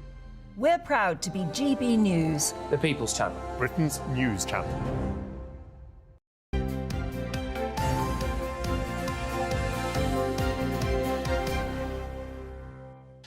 Good morning to you. It is 8:43. This is Breakfast with Stephen and Anne. Right, let's talk politics now. Well, we've been talking a lot of interest rates and, of course, about Rishi Sunak's house being protested on. I was trying to think of it, by Greenpeace. So we've been talking a lot of that sort of thing all morning. But joining us now is Liberal Democrat MP for Edinburgh West, Christine Jardine. Thanks for joining us. Lovely to see you. Can I ask you... Lovely to see you. Good morning. Jolly good. Yeah, I mean, everybody's talking, all our viewers are getting in touch with us about the Greenpeace invasion, if you like, of Rishi Sunak's private home. What do you think? What are your thoughts? It's very worrying. I think, everyone's entitled to their opinion. We're all entitled to protest that opinion. But I do think it's worrying when you have a security breach like this. It's not fair to put people's families at risk. I mean, Rishi Sunak has children. You worry that his security has been at risk, has his children's security been put at risk. That's not acceptable. I think we all sympathise with the need to do something to protect the planet, to do something about climate change. But when it comes to the point where people's security is being put at risk, that's not acceptable. OK, well, look, fair point. Can I ask you about one of the other big stories around today? And it's funny how we're going from every single party, because it looks like Rishi Sunak, to try and bring down waiting lists, is going to have the biggest sort of expansion into private healthcare since Tony Blair did it way back when. Is this a sensible move? Well, you have to wonder why, if this move was available to the government, they waited until we're in the position that we're in. Why didn't they act earlier? Why didn't they do something before there were strikes? Why didn't they do something to support the tens of thousands of staff in the NHS who've been pushed to breaking point by 3 years of COVID, waiting lists, all of that? The resource was there. It was available to the NHS to use. Why didn't he use it before now? That's what annoys me. And that, if there is something there that's possible to help people to cut back waiting lists, he should have been looking at this sooner. Well, a lot of people would say that as well, especially given the fact that we're feeling the pinch so badly at the moment. And yet, today's headlines are full of the Chancellor saying it, other spokespeople saying it, the Governor of the Bank of England saying it's going to get far worse before it ever gets better, and it's going to last a long time. In fact, they talked about the economy being in a state of stagnation for the rest of this year, if not the coming year. What are your thoughts on that? Well, I mean, I do think that this government has a lot to answer for, and particularly the Conservative Party has a lot to answer for foisting Liz Truss on the country and the disastrous mess that was made of the economy. I mean, the Conservatives have trashed the economy, and now they need to do something to clean it up, because ordinary people are facing crippling mortgage increases, crippling rent increases, prices are going through the roof. Families are struggling to get together the money to have the break that we all need. We're all exhausted after the past 3 or 4 years. And they get to the British seaside, and what did they discover? Sewage in the waters. They wonder if it's safe for the children to swim. This government has got us into a mess in so many ways. But what they need to do now is to tackle the problems that families are facing. And what they should be doing is scrapping the £3 billion worth of tax cuts for the big banks. I mean, HSBC just announced profits worth £16.9 billion in the first 6 months of this year.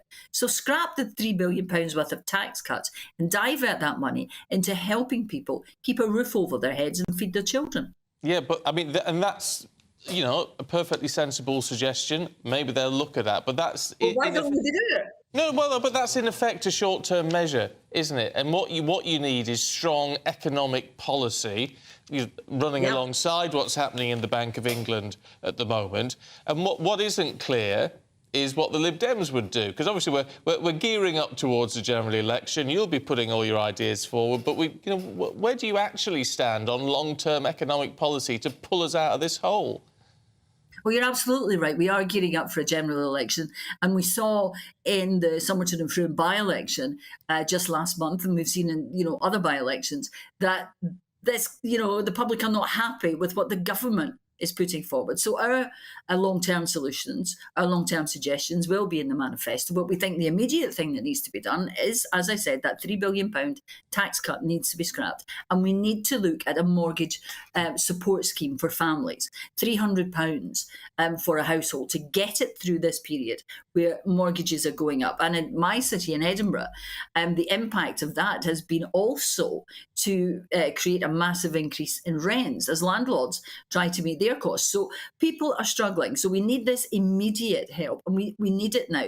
And it's not going to cause long-term damage, because we saw that Gordon Brown did this, and it's a long-term benefit. Gordon Brown did this at one point and actually brought down inflation. So what we need to be doing is looking at how we get people through this, but also how we stimulate the economy, how we get the economy back working again. And frankly, this government is completely bereft of ideas, and it's time they moved on.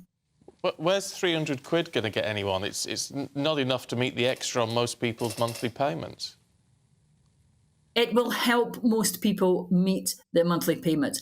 It's, I tell you what, it's more constructive than saying to them, go and speak to your bank and see if you can move on to interest only, or, we'll get through this, just hold your nerve. What we are proposing is something constructive to help families who are looking at hundreds of pounds extra on their bill every month, for whom that £300 might be the difference between surviving, keeping a roof over their heads, or losing their home. It's all right for those of us to whom £300 might not be a lot of money to dismiss it. But when you are struggling to get by, £300 is a lot of money, and we shouldn't dismiss it lightly. And what we should be doing is thinking of more ways like that to help families up and down this country who are struggling because the Conservatives trashed the economy.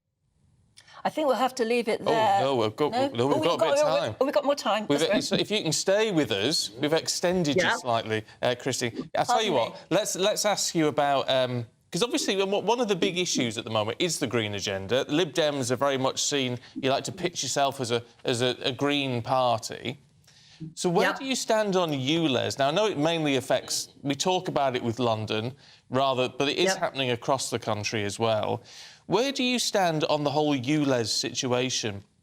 Supposedly agreeing policy, but really affecting a whole load of people who just can't afford a new car, even with this new scrappage scheme that's been introduced.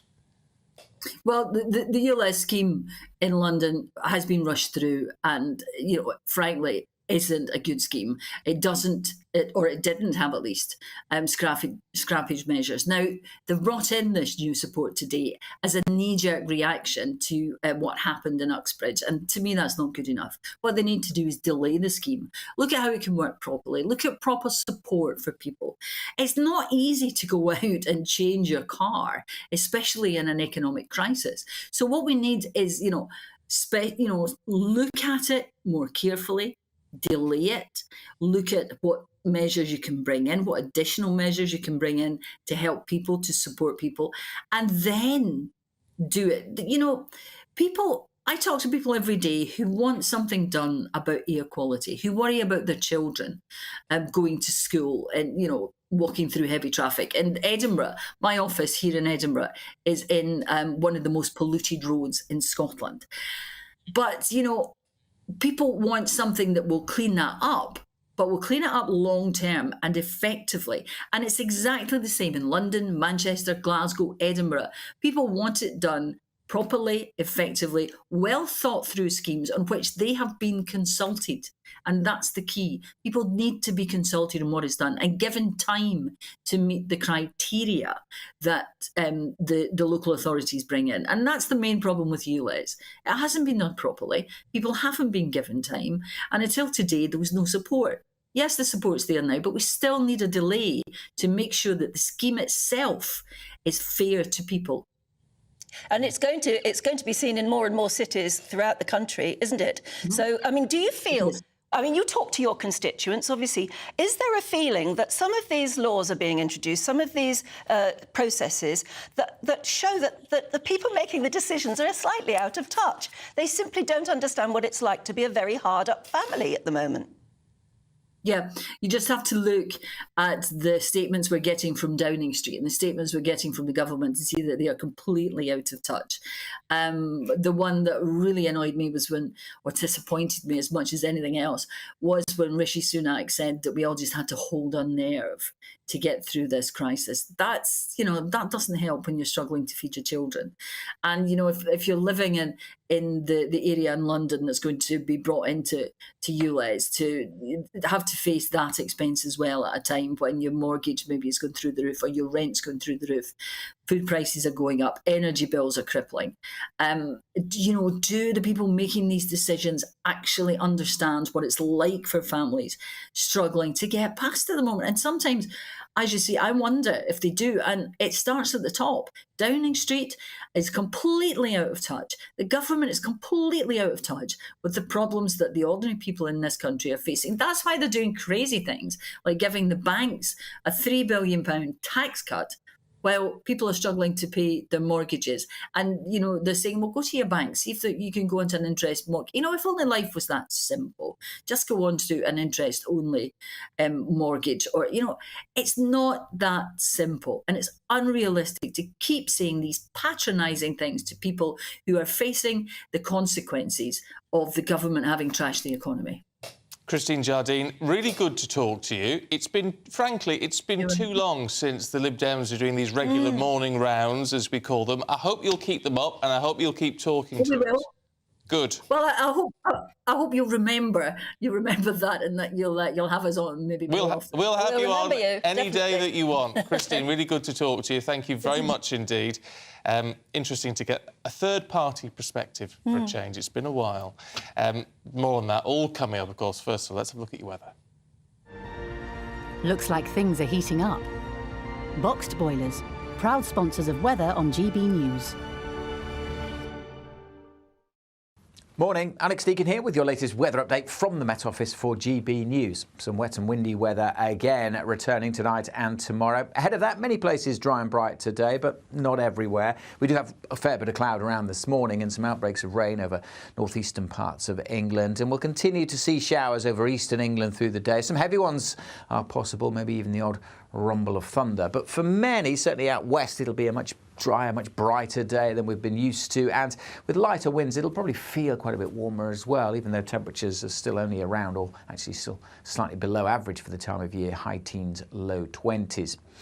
The winds won't remain lighter for longer, however. They're going to strengthen overnight. And here comes the rain, moving into Northern Ireland through this evening, then spreading to West Wales, South West England and South West Scotland, North West England by the end of the night. The wind's really picking up around these western coasts by dawn. Parts of the east and northern parts of Scotland may well stay dry through the night. And actually, northern Scotland will generally stay dry tomorrow. But elsewhere, it's a bit of a wet and windy, wild start in places. Very gusty winds in Wales and South West England.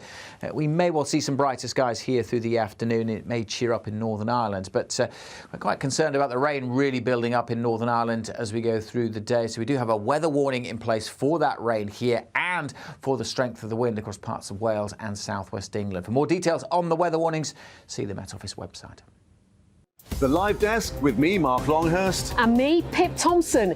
It's here Monday to Friday on GB News. From midday, we'll bring you the news as it breaks, whenever it's happening and wherever it's happening, from across the UK and around the world. Refreshing, feisty, but with a bit of fun too. If it matters to you, we'll have it covered on TV, radio and online. Join the Live Desk on GB News, the People's Channel, Britain's news channel.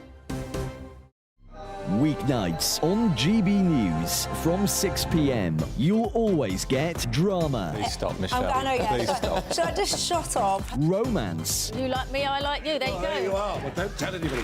Adventure. Etc. That's the whole point. But and action. Sergeant Mercury, my superstar panel, they're already at it. They're fighting. It's going to be quite a show. Only on GB News, the People's Channel, Britain's news channel. So Jubes and Co, we tackle the issues of the day with real robust debate, both sides of the fence, battling it out with me in the middle with my forthright opinions and views. And often really interesting things happen because you start with a position and then by the end of the debate you find actually, well, I might not have thought about that one. What we need in this country is 2 new political parties. You should maybe think about doing a 2024 calendar. I'm Michelle Dewberry and I'm keeping you company right through until 7 o'clock this evening. GB News, the People's Channel, Britain's watching. Monday to Thursday, 9 p.m. till 11 p.m. Join me, Dan Wootton. I'll bring you the sharpest takes and hottest debates. Do you not believe in prison? I don't believe in prisons. I'm completely stunned. I guarantee you there'll be no spin, no bias, no censorship. I actually was personally quite offended by it. And no reason to go to bed. So I guess they've always been quite woke. That's Dan Wootton tonight on TV, radio and online. Monday to Thursday from 9 p.m. till 11 p.m. on GB News. The People's Channel, Britain's news channel. In a world of dull and predictable radio and TV shows. Oh, hi. On Mark Dolan tonight, we've got big guests. We drill into the big stories of the day. The show adds up to a brilliant listening and viewing experience. Mark Dolan Tonight is the most entertaining current affairs show ever, and that's a fact. That's Mark Dolan Tonight, Friday, Saturday and Sunday from 9. Only on GB News, Britain's news channel. Like all families, we have arguments every now and then, but actually we agree on what the mission of GB News is, and that's the most fundamentally important thing. GB News provides the kind of platform that lets all voices be heard. We don't hold back. We're free to say what we really think. Just because some people who live in a tiny little Westminster bubble think that their particular story is important, that's not the most important story for me. And often they will be difficult stories, stories that you won't find on the establishment media. Because what people think in the north of England may be very different to what they're thinking in the home counties. We're going to carry on telling the world what life is really like for households up and down the UK. We love to be in your car, in your kitchen as you're having your breakfast. Whatever you're doing, you are part of the show. If it matters to you, it matters to us. Britain's watching. Britain's watching. Britain's watching. We're proud to be GB News, the People's Channel, Britain's news channel.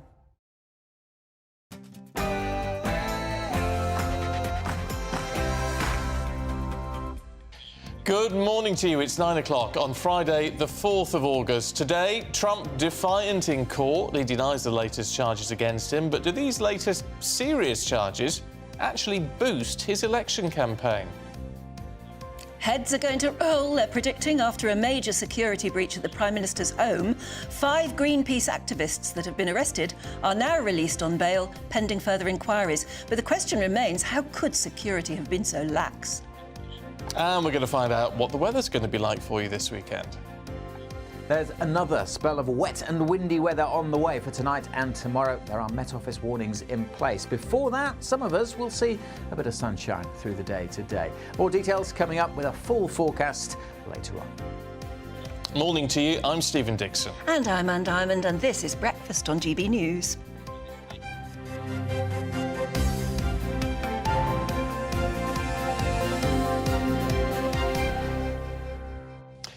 I love emails that get sent in saying, here's an email you won't read out. I knew you'd want to read this one out. I know. Bill in Hartlepool. Bill. He says, I detect an underlying support for Greenpeace by Anne and Stephen. No outright condemnation, just a softening of tone.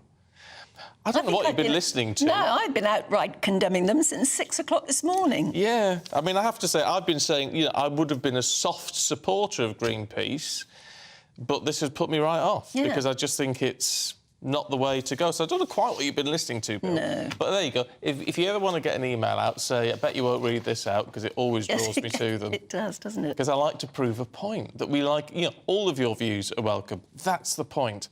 Den in Lancashire says, surely all these desperate climate change activists could strengthen their cause if they're united under a single banner.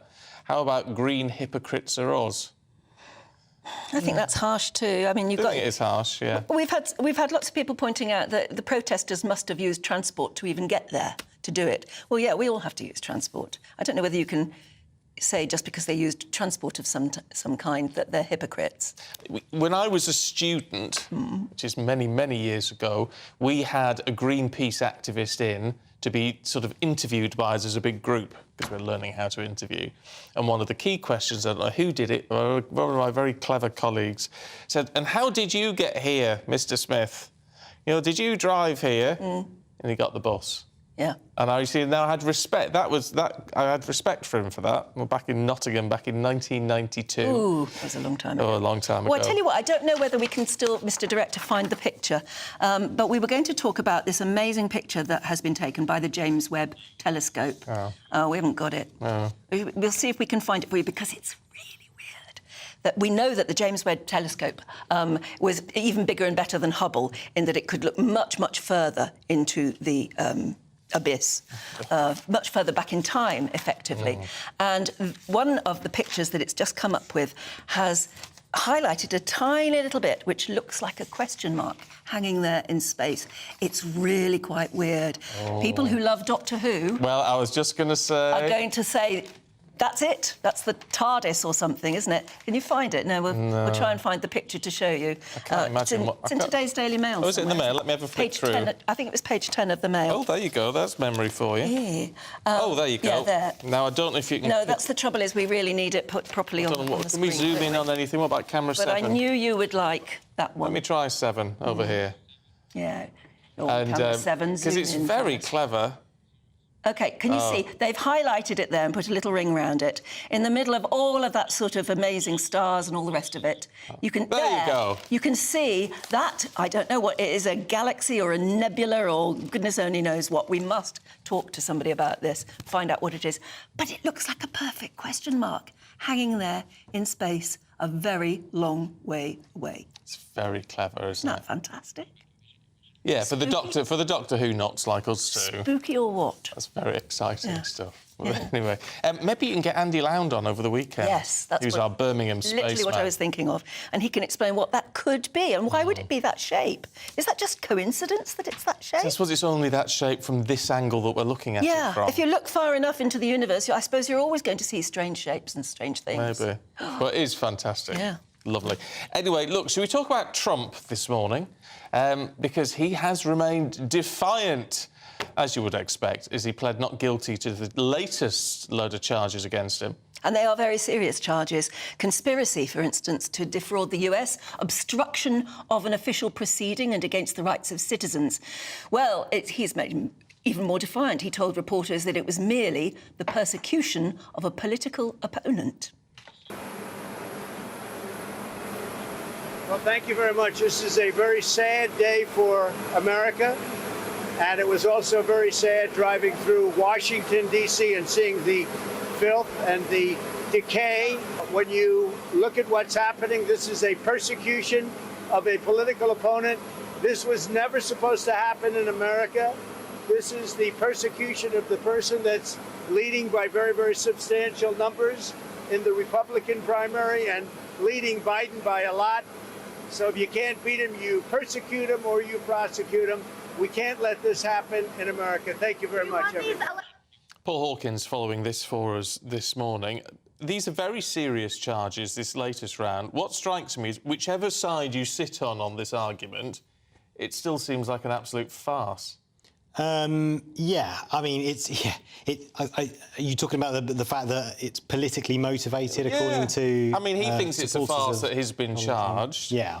Everyone else would think it's a farce because of the way he's responding to it. Yeah. It's just ridiculous all the way around, isn't it? I mean, look, we're going to keep hearing this phrase all the time, but we are really in uncharted territory here, because this has never happened. When the Founding Fathers drew up the Constitution, they thought the president was above it all. Whoever gets to be president would be whiter than white. This kind of thing would never happen, which is why you can still technically campaign from prison if you were ever to go to prison, and you can even govern from prison because it's not even built into the Constitution. But at least, I mean, people might say Richard Nixon, who, you know, was everybody called the crook, the crooked president, at least he actually did resign in time before any of this happened. But Donald Trump is determined to face it out, whatever. Yeah, look, it's almost built into his campaigning now. In fact, it literally runs on his promotional material at the moment when it comes to fundraising, and he's going to... They need to raise a lot of money for all these legal cases that are coming up, both civil and federal. I mean, on one of his promotional materials, it says, if these illegal persecutions succeed, if they're allowed to set fire to the law, then it will not stop with me. Their grip will close even tighter around you. He's raised about £31 million. It's about $40 million so far. And he's going to need a lot more to get through all this litigation over the next 18 months or so. But the narrative will constantly be it's politically motivated. This is a jury, a mostly Democrat jury in a Democrat jurisdiction, and the judge is appointed by Obama. And, of course, all the judges, although they do have to go through a process where they are they're recommended by the president, and then, of course, the Senate votes on it. But essentially, all judges in America are politically appointed, unlike here, where they used to be, and then now they're not. Now they're independently appointed. So the politicisation of the judiciary in the United States means that it will always be open to that accusation, whoever is in the dock. Yeah. I mean, it's frankly terrifying the way it's all going at the moment. But despite these very robust denials from Donald Trump, actually, there would appear to be a lot of evidence in this dossier. Yeah, there is. There is a lot of evidence, particularly his own tweets, his own social media posts. You've got the leaked phone call to the Secretary of State for Georgia saying you need to find me some votes. And then and this is going to be key to the defence will firstly outline, first of all, it's freedom of speech. You can say that I don't believe it's a valid election result, it's a fraud. That's enshrined in the Constitution. The prosecution will try to link the act of what happened on January the 6th and leading up to that to the statement that it's a fraudulent election, and then the other defence will be, look, I honestly believe what I was saying was true because I had these advisors around me. So who those advisors were, one would have thought the defence will call them to witness. If it's one of the co-conspirators who has not been charged, they could end up implicating themselves in the dock. The prosecution will point to, and we already know that they have already, in this 45-page document, they say that he knew that these were false allegations about the election, and they cite the defendant's vice president, senior leaders of the Justice Department, Director of National Intelligence, senior White House attorneys selected by Donald Trump, senior staffers on his campaign, state legislators and officials, many of whom were Republican, and state and federal courts. Will they televise the entire thing? I don't think they will. I don't think you can televise in New York. Where is it, in New York, or is it?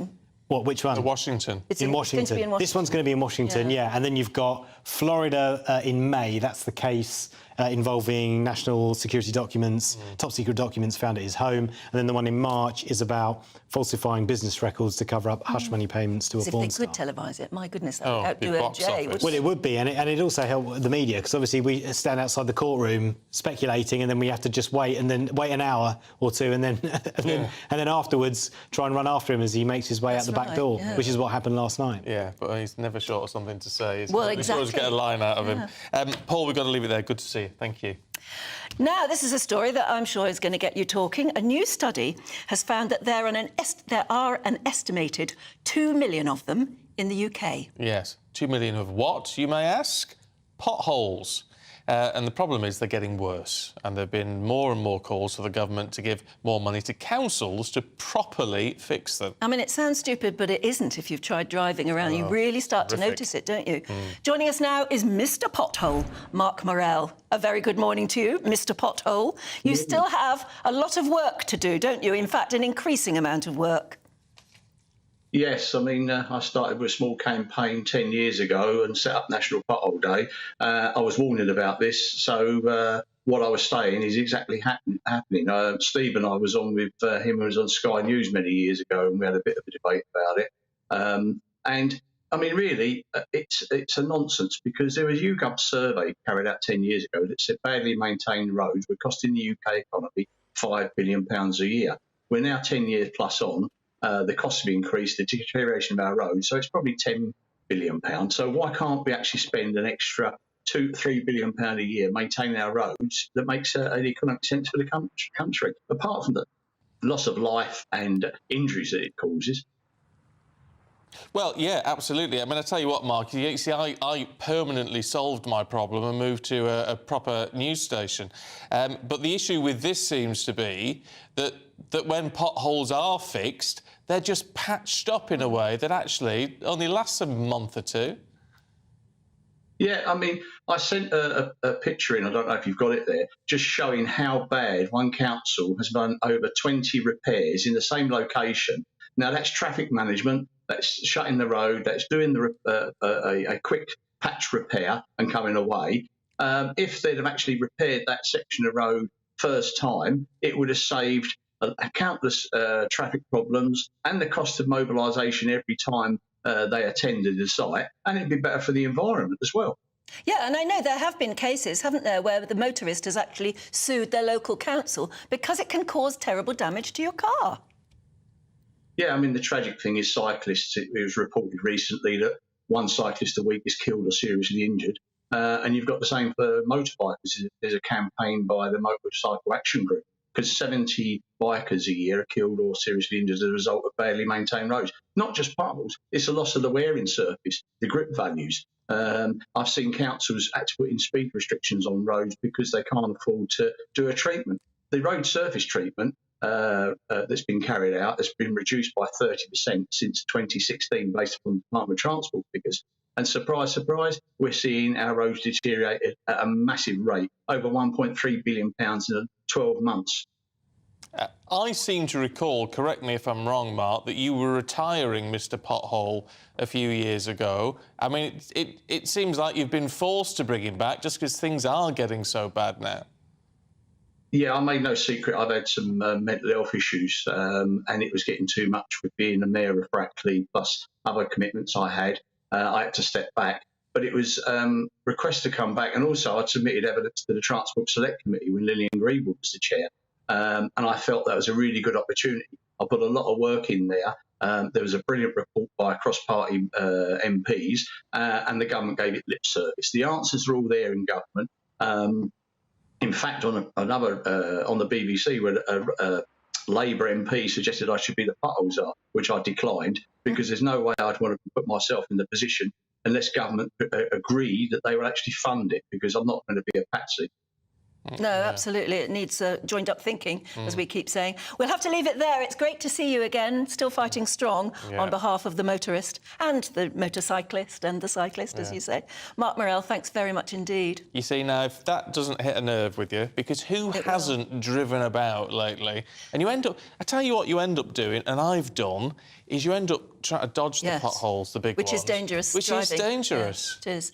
And if you drive the same route every day, you notice what was little gets bigger and bigger and bigger, and still nothing's done. It's terrible. It's an absolute disgrace. Any thoughts on that, let us know. But we've got showbiz news, and stay with us, especially if you're a Queen fan, because there's some Freddie Mercury gear up for sale. Mind-blowing. Stephanie's going to have all the details for you.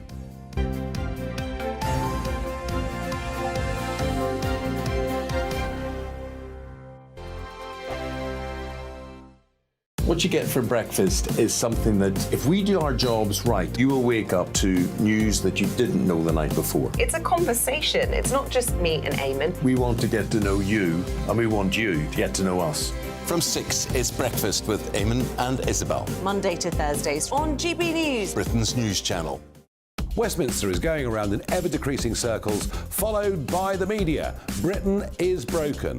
How on earth did we get into this mess? But more importantly, how do we get out of it?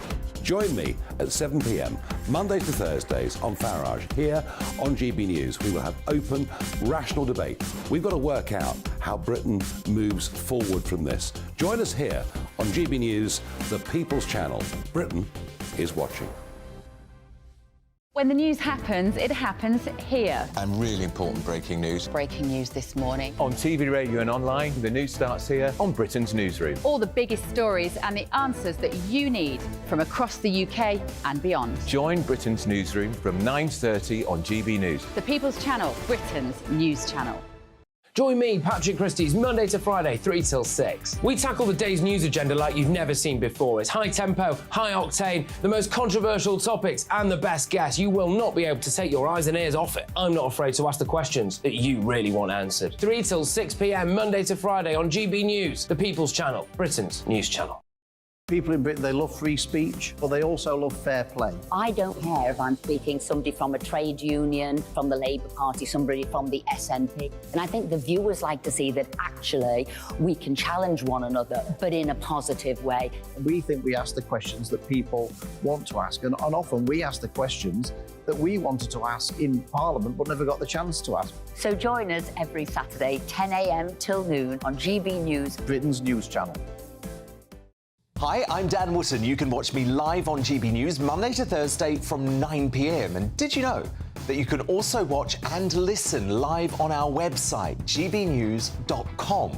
You'll always be up to date on the latest breaking news, as well as enjoying the best stories, opinions and shows. You can even join the debate under our live player as you're watching. So head straight to gbnews.com on TV, radio and online. GB News, Britain's news channel.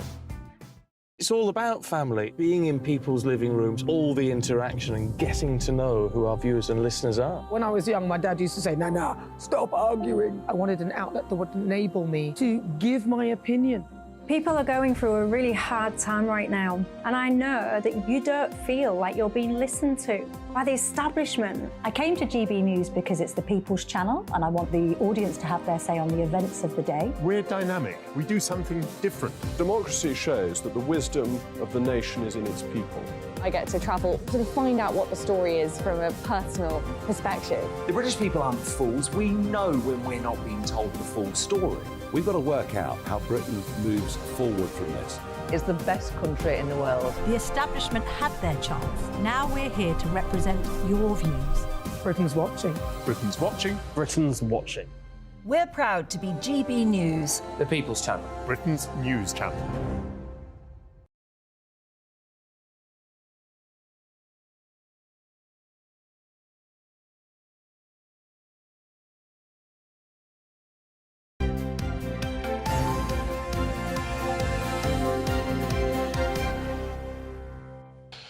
It is 90 minutes past 9.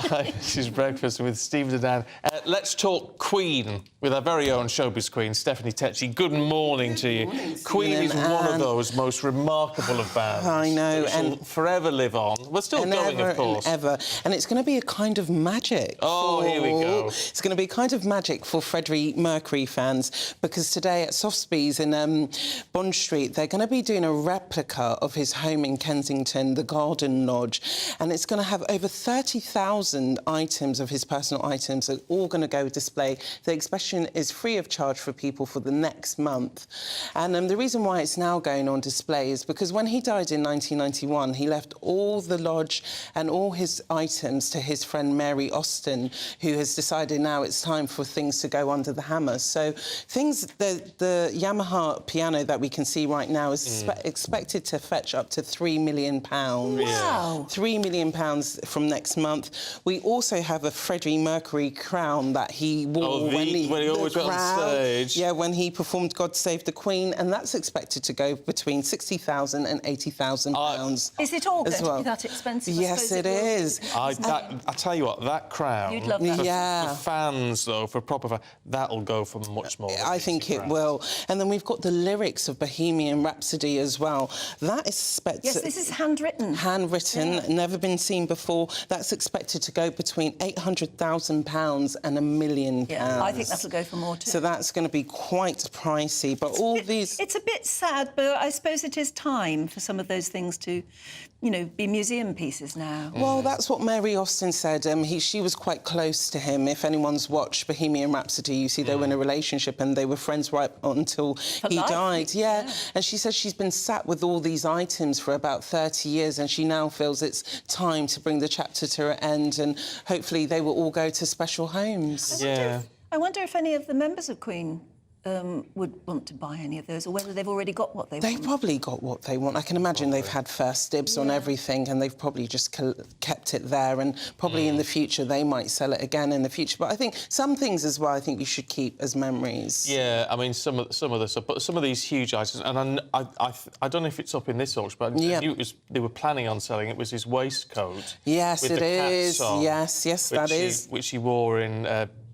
very last video that you ever and even one of his white satin cat suits that he performed in Bohemian Rhapsody in, that's also going under the hammer, and I think that's expected to go up for £1 million. I mean, the thing is with this, it's extortionate money. Yeah. But this is legendary stuff. Yeah, it is. It's once-in-a-lifetime purchases. I'm always fascinated by the people who go to these auctions and spend all these money on this stuff and what they intend to do with them in the future. Well, I mean, so many Freddie Mercury fans particularly are obsessive Freddie Mercury fans. They just live and breathe for that. He's an icon. Yeah, you'd have that crown and you'd stick it on your mantelpiece, I guess. So if any of our viewers are in London, they can get to see the exhibit for free for the next month. There must be items of clothing or something that may be less than... millions. I think roughly the cheapest thing we're looking at, like the cat suit, is between £50,000 and £70,000. So if you can't afford it, you could just watch it. You can window shop. So if you're going to have to, unless you've got 50 grand, you're not going to buy anything. No. Wow. Yeah, that's a lot of money, especially in this cost of living crisis right now. Yeah. Who can afford that? Yes, but even during this cost of living crisis, have you noticed that the people with money have still got lots of money? Yes. Some people always benefit from these things. Don't they just? I'll tell you what. Well, where's the exhibition? It's in Bond Street in Sotheby's. Oh, in Sotheby's. Yeah. Can you just wander into Sotheby's? Yeah, and it's free of charge as well. So that's got to be done. Yeah, I think that's a good weekend. That would be dangerous, because if you go in and you see something you absolutely have to have, you could end up getting your check. Well, luckily the auction doesn't start till September, so you've got time to think. Yeah, you've got time to ponder whether you want to spend all that money on it. I've got time to realise even more that I can't afford any of it. Time to save up. Not only about a month. I really want a foldable phone. I've seen one that I want. Oh yeah, I don't know if I can mention the brand. I can't afford that at the minute. Yeah, that would be nice. But anyway, Stephanie, thank you very much indeed, darling. See you soon. That's it from us this morning. I'll be back with you tomorrow. He'll be in bed. I will be in bed, but here's Ellie and Martin. Thanks, Stephen and Anne. We've got an absolutely packed show coming up for you this morning on Britain's Newsroom with Martin and myself. We're really looking forward to this one, aren't we? We are, and Anne Diamond gave an excellent monologue this morning. She'd had her Weetabix about Greenpeace. Have they gone too far by climbing Rishi Sunak's house? It's an absolute scandal. Ben Leo from GB News went down the Greenpeace HQ to give them a taste of their own medicine. Also, live from Washington, we have the latest on the Trump revelations. He's saying it's a prosecution. He's pleading defiantly not guilty. We'll have all the latest live from America. But first, let's get the weather roundup for you. That warm feeling inside. From Boxed Boilers. Proud sponsors of weather on GB News. Morning, Alex Deacon here with your latest weather update from the Met Office for GB News. Some wet and windy weather again returning tonight and tomorrow. Ahead of that, many places dry and bright today, but not everywhere. We do have a fair bit of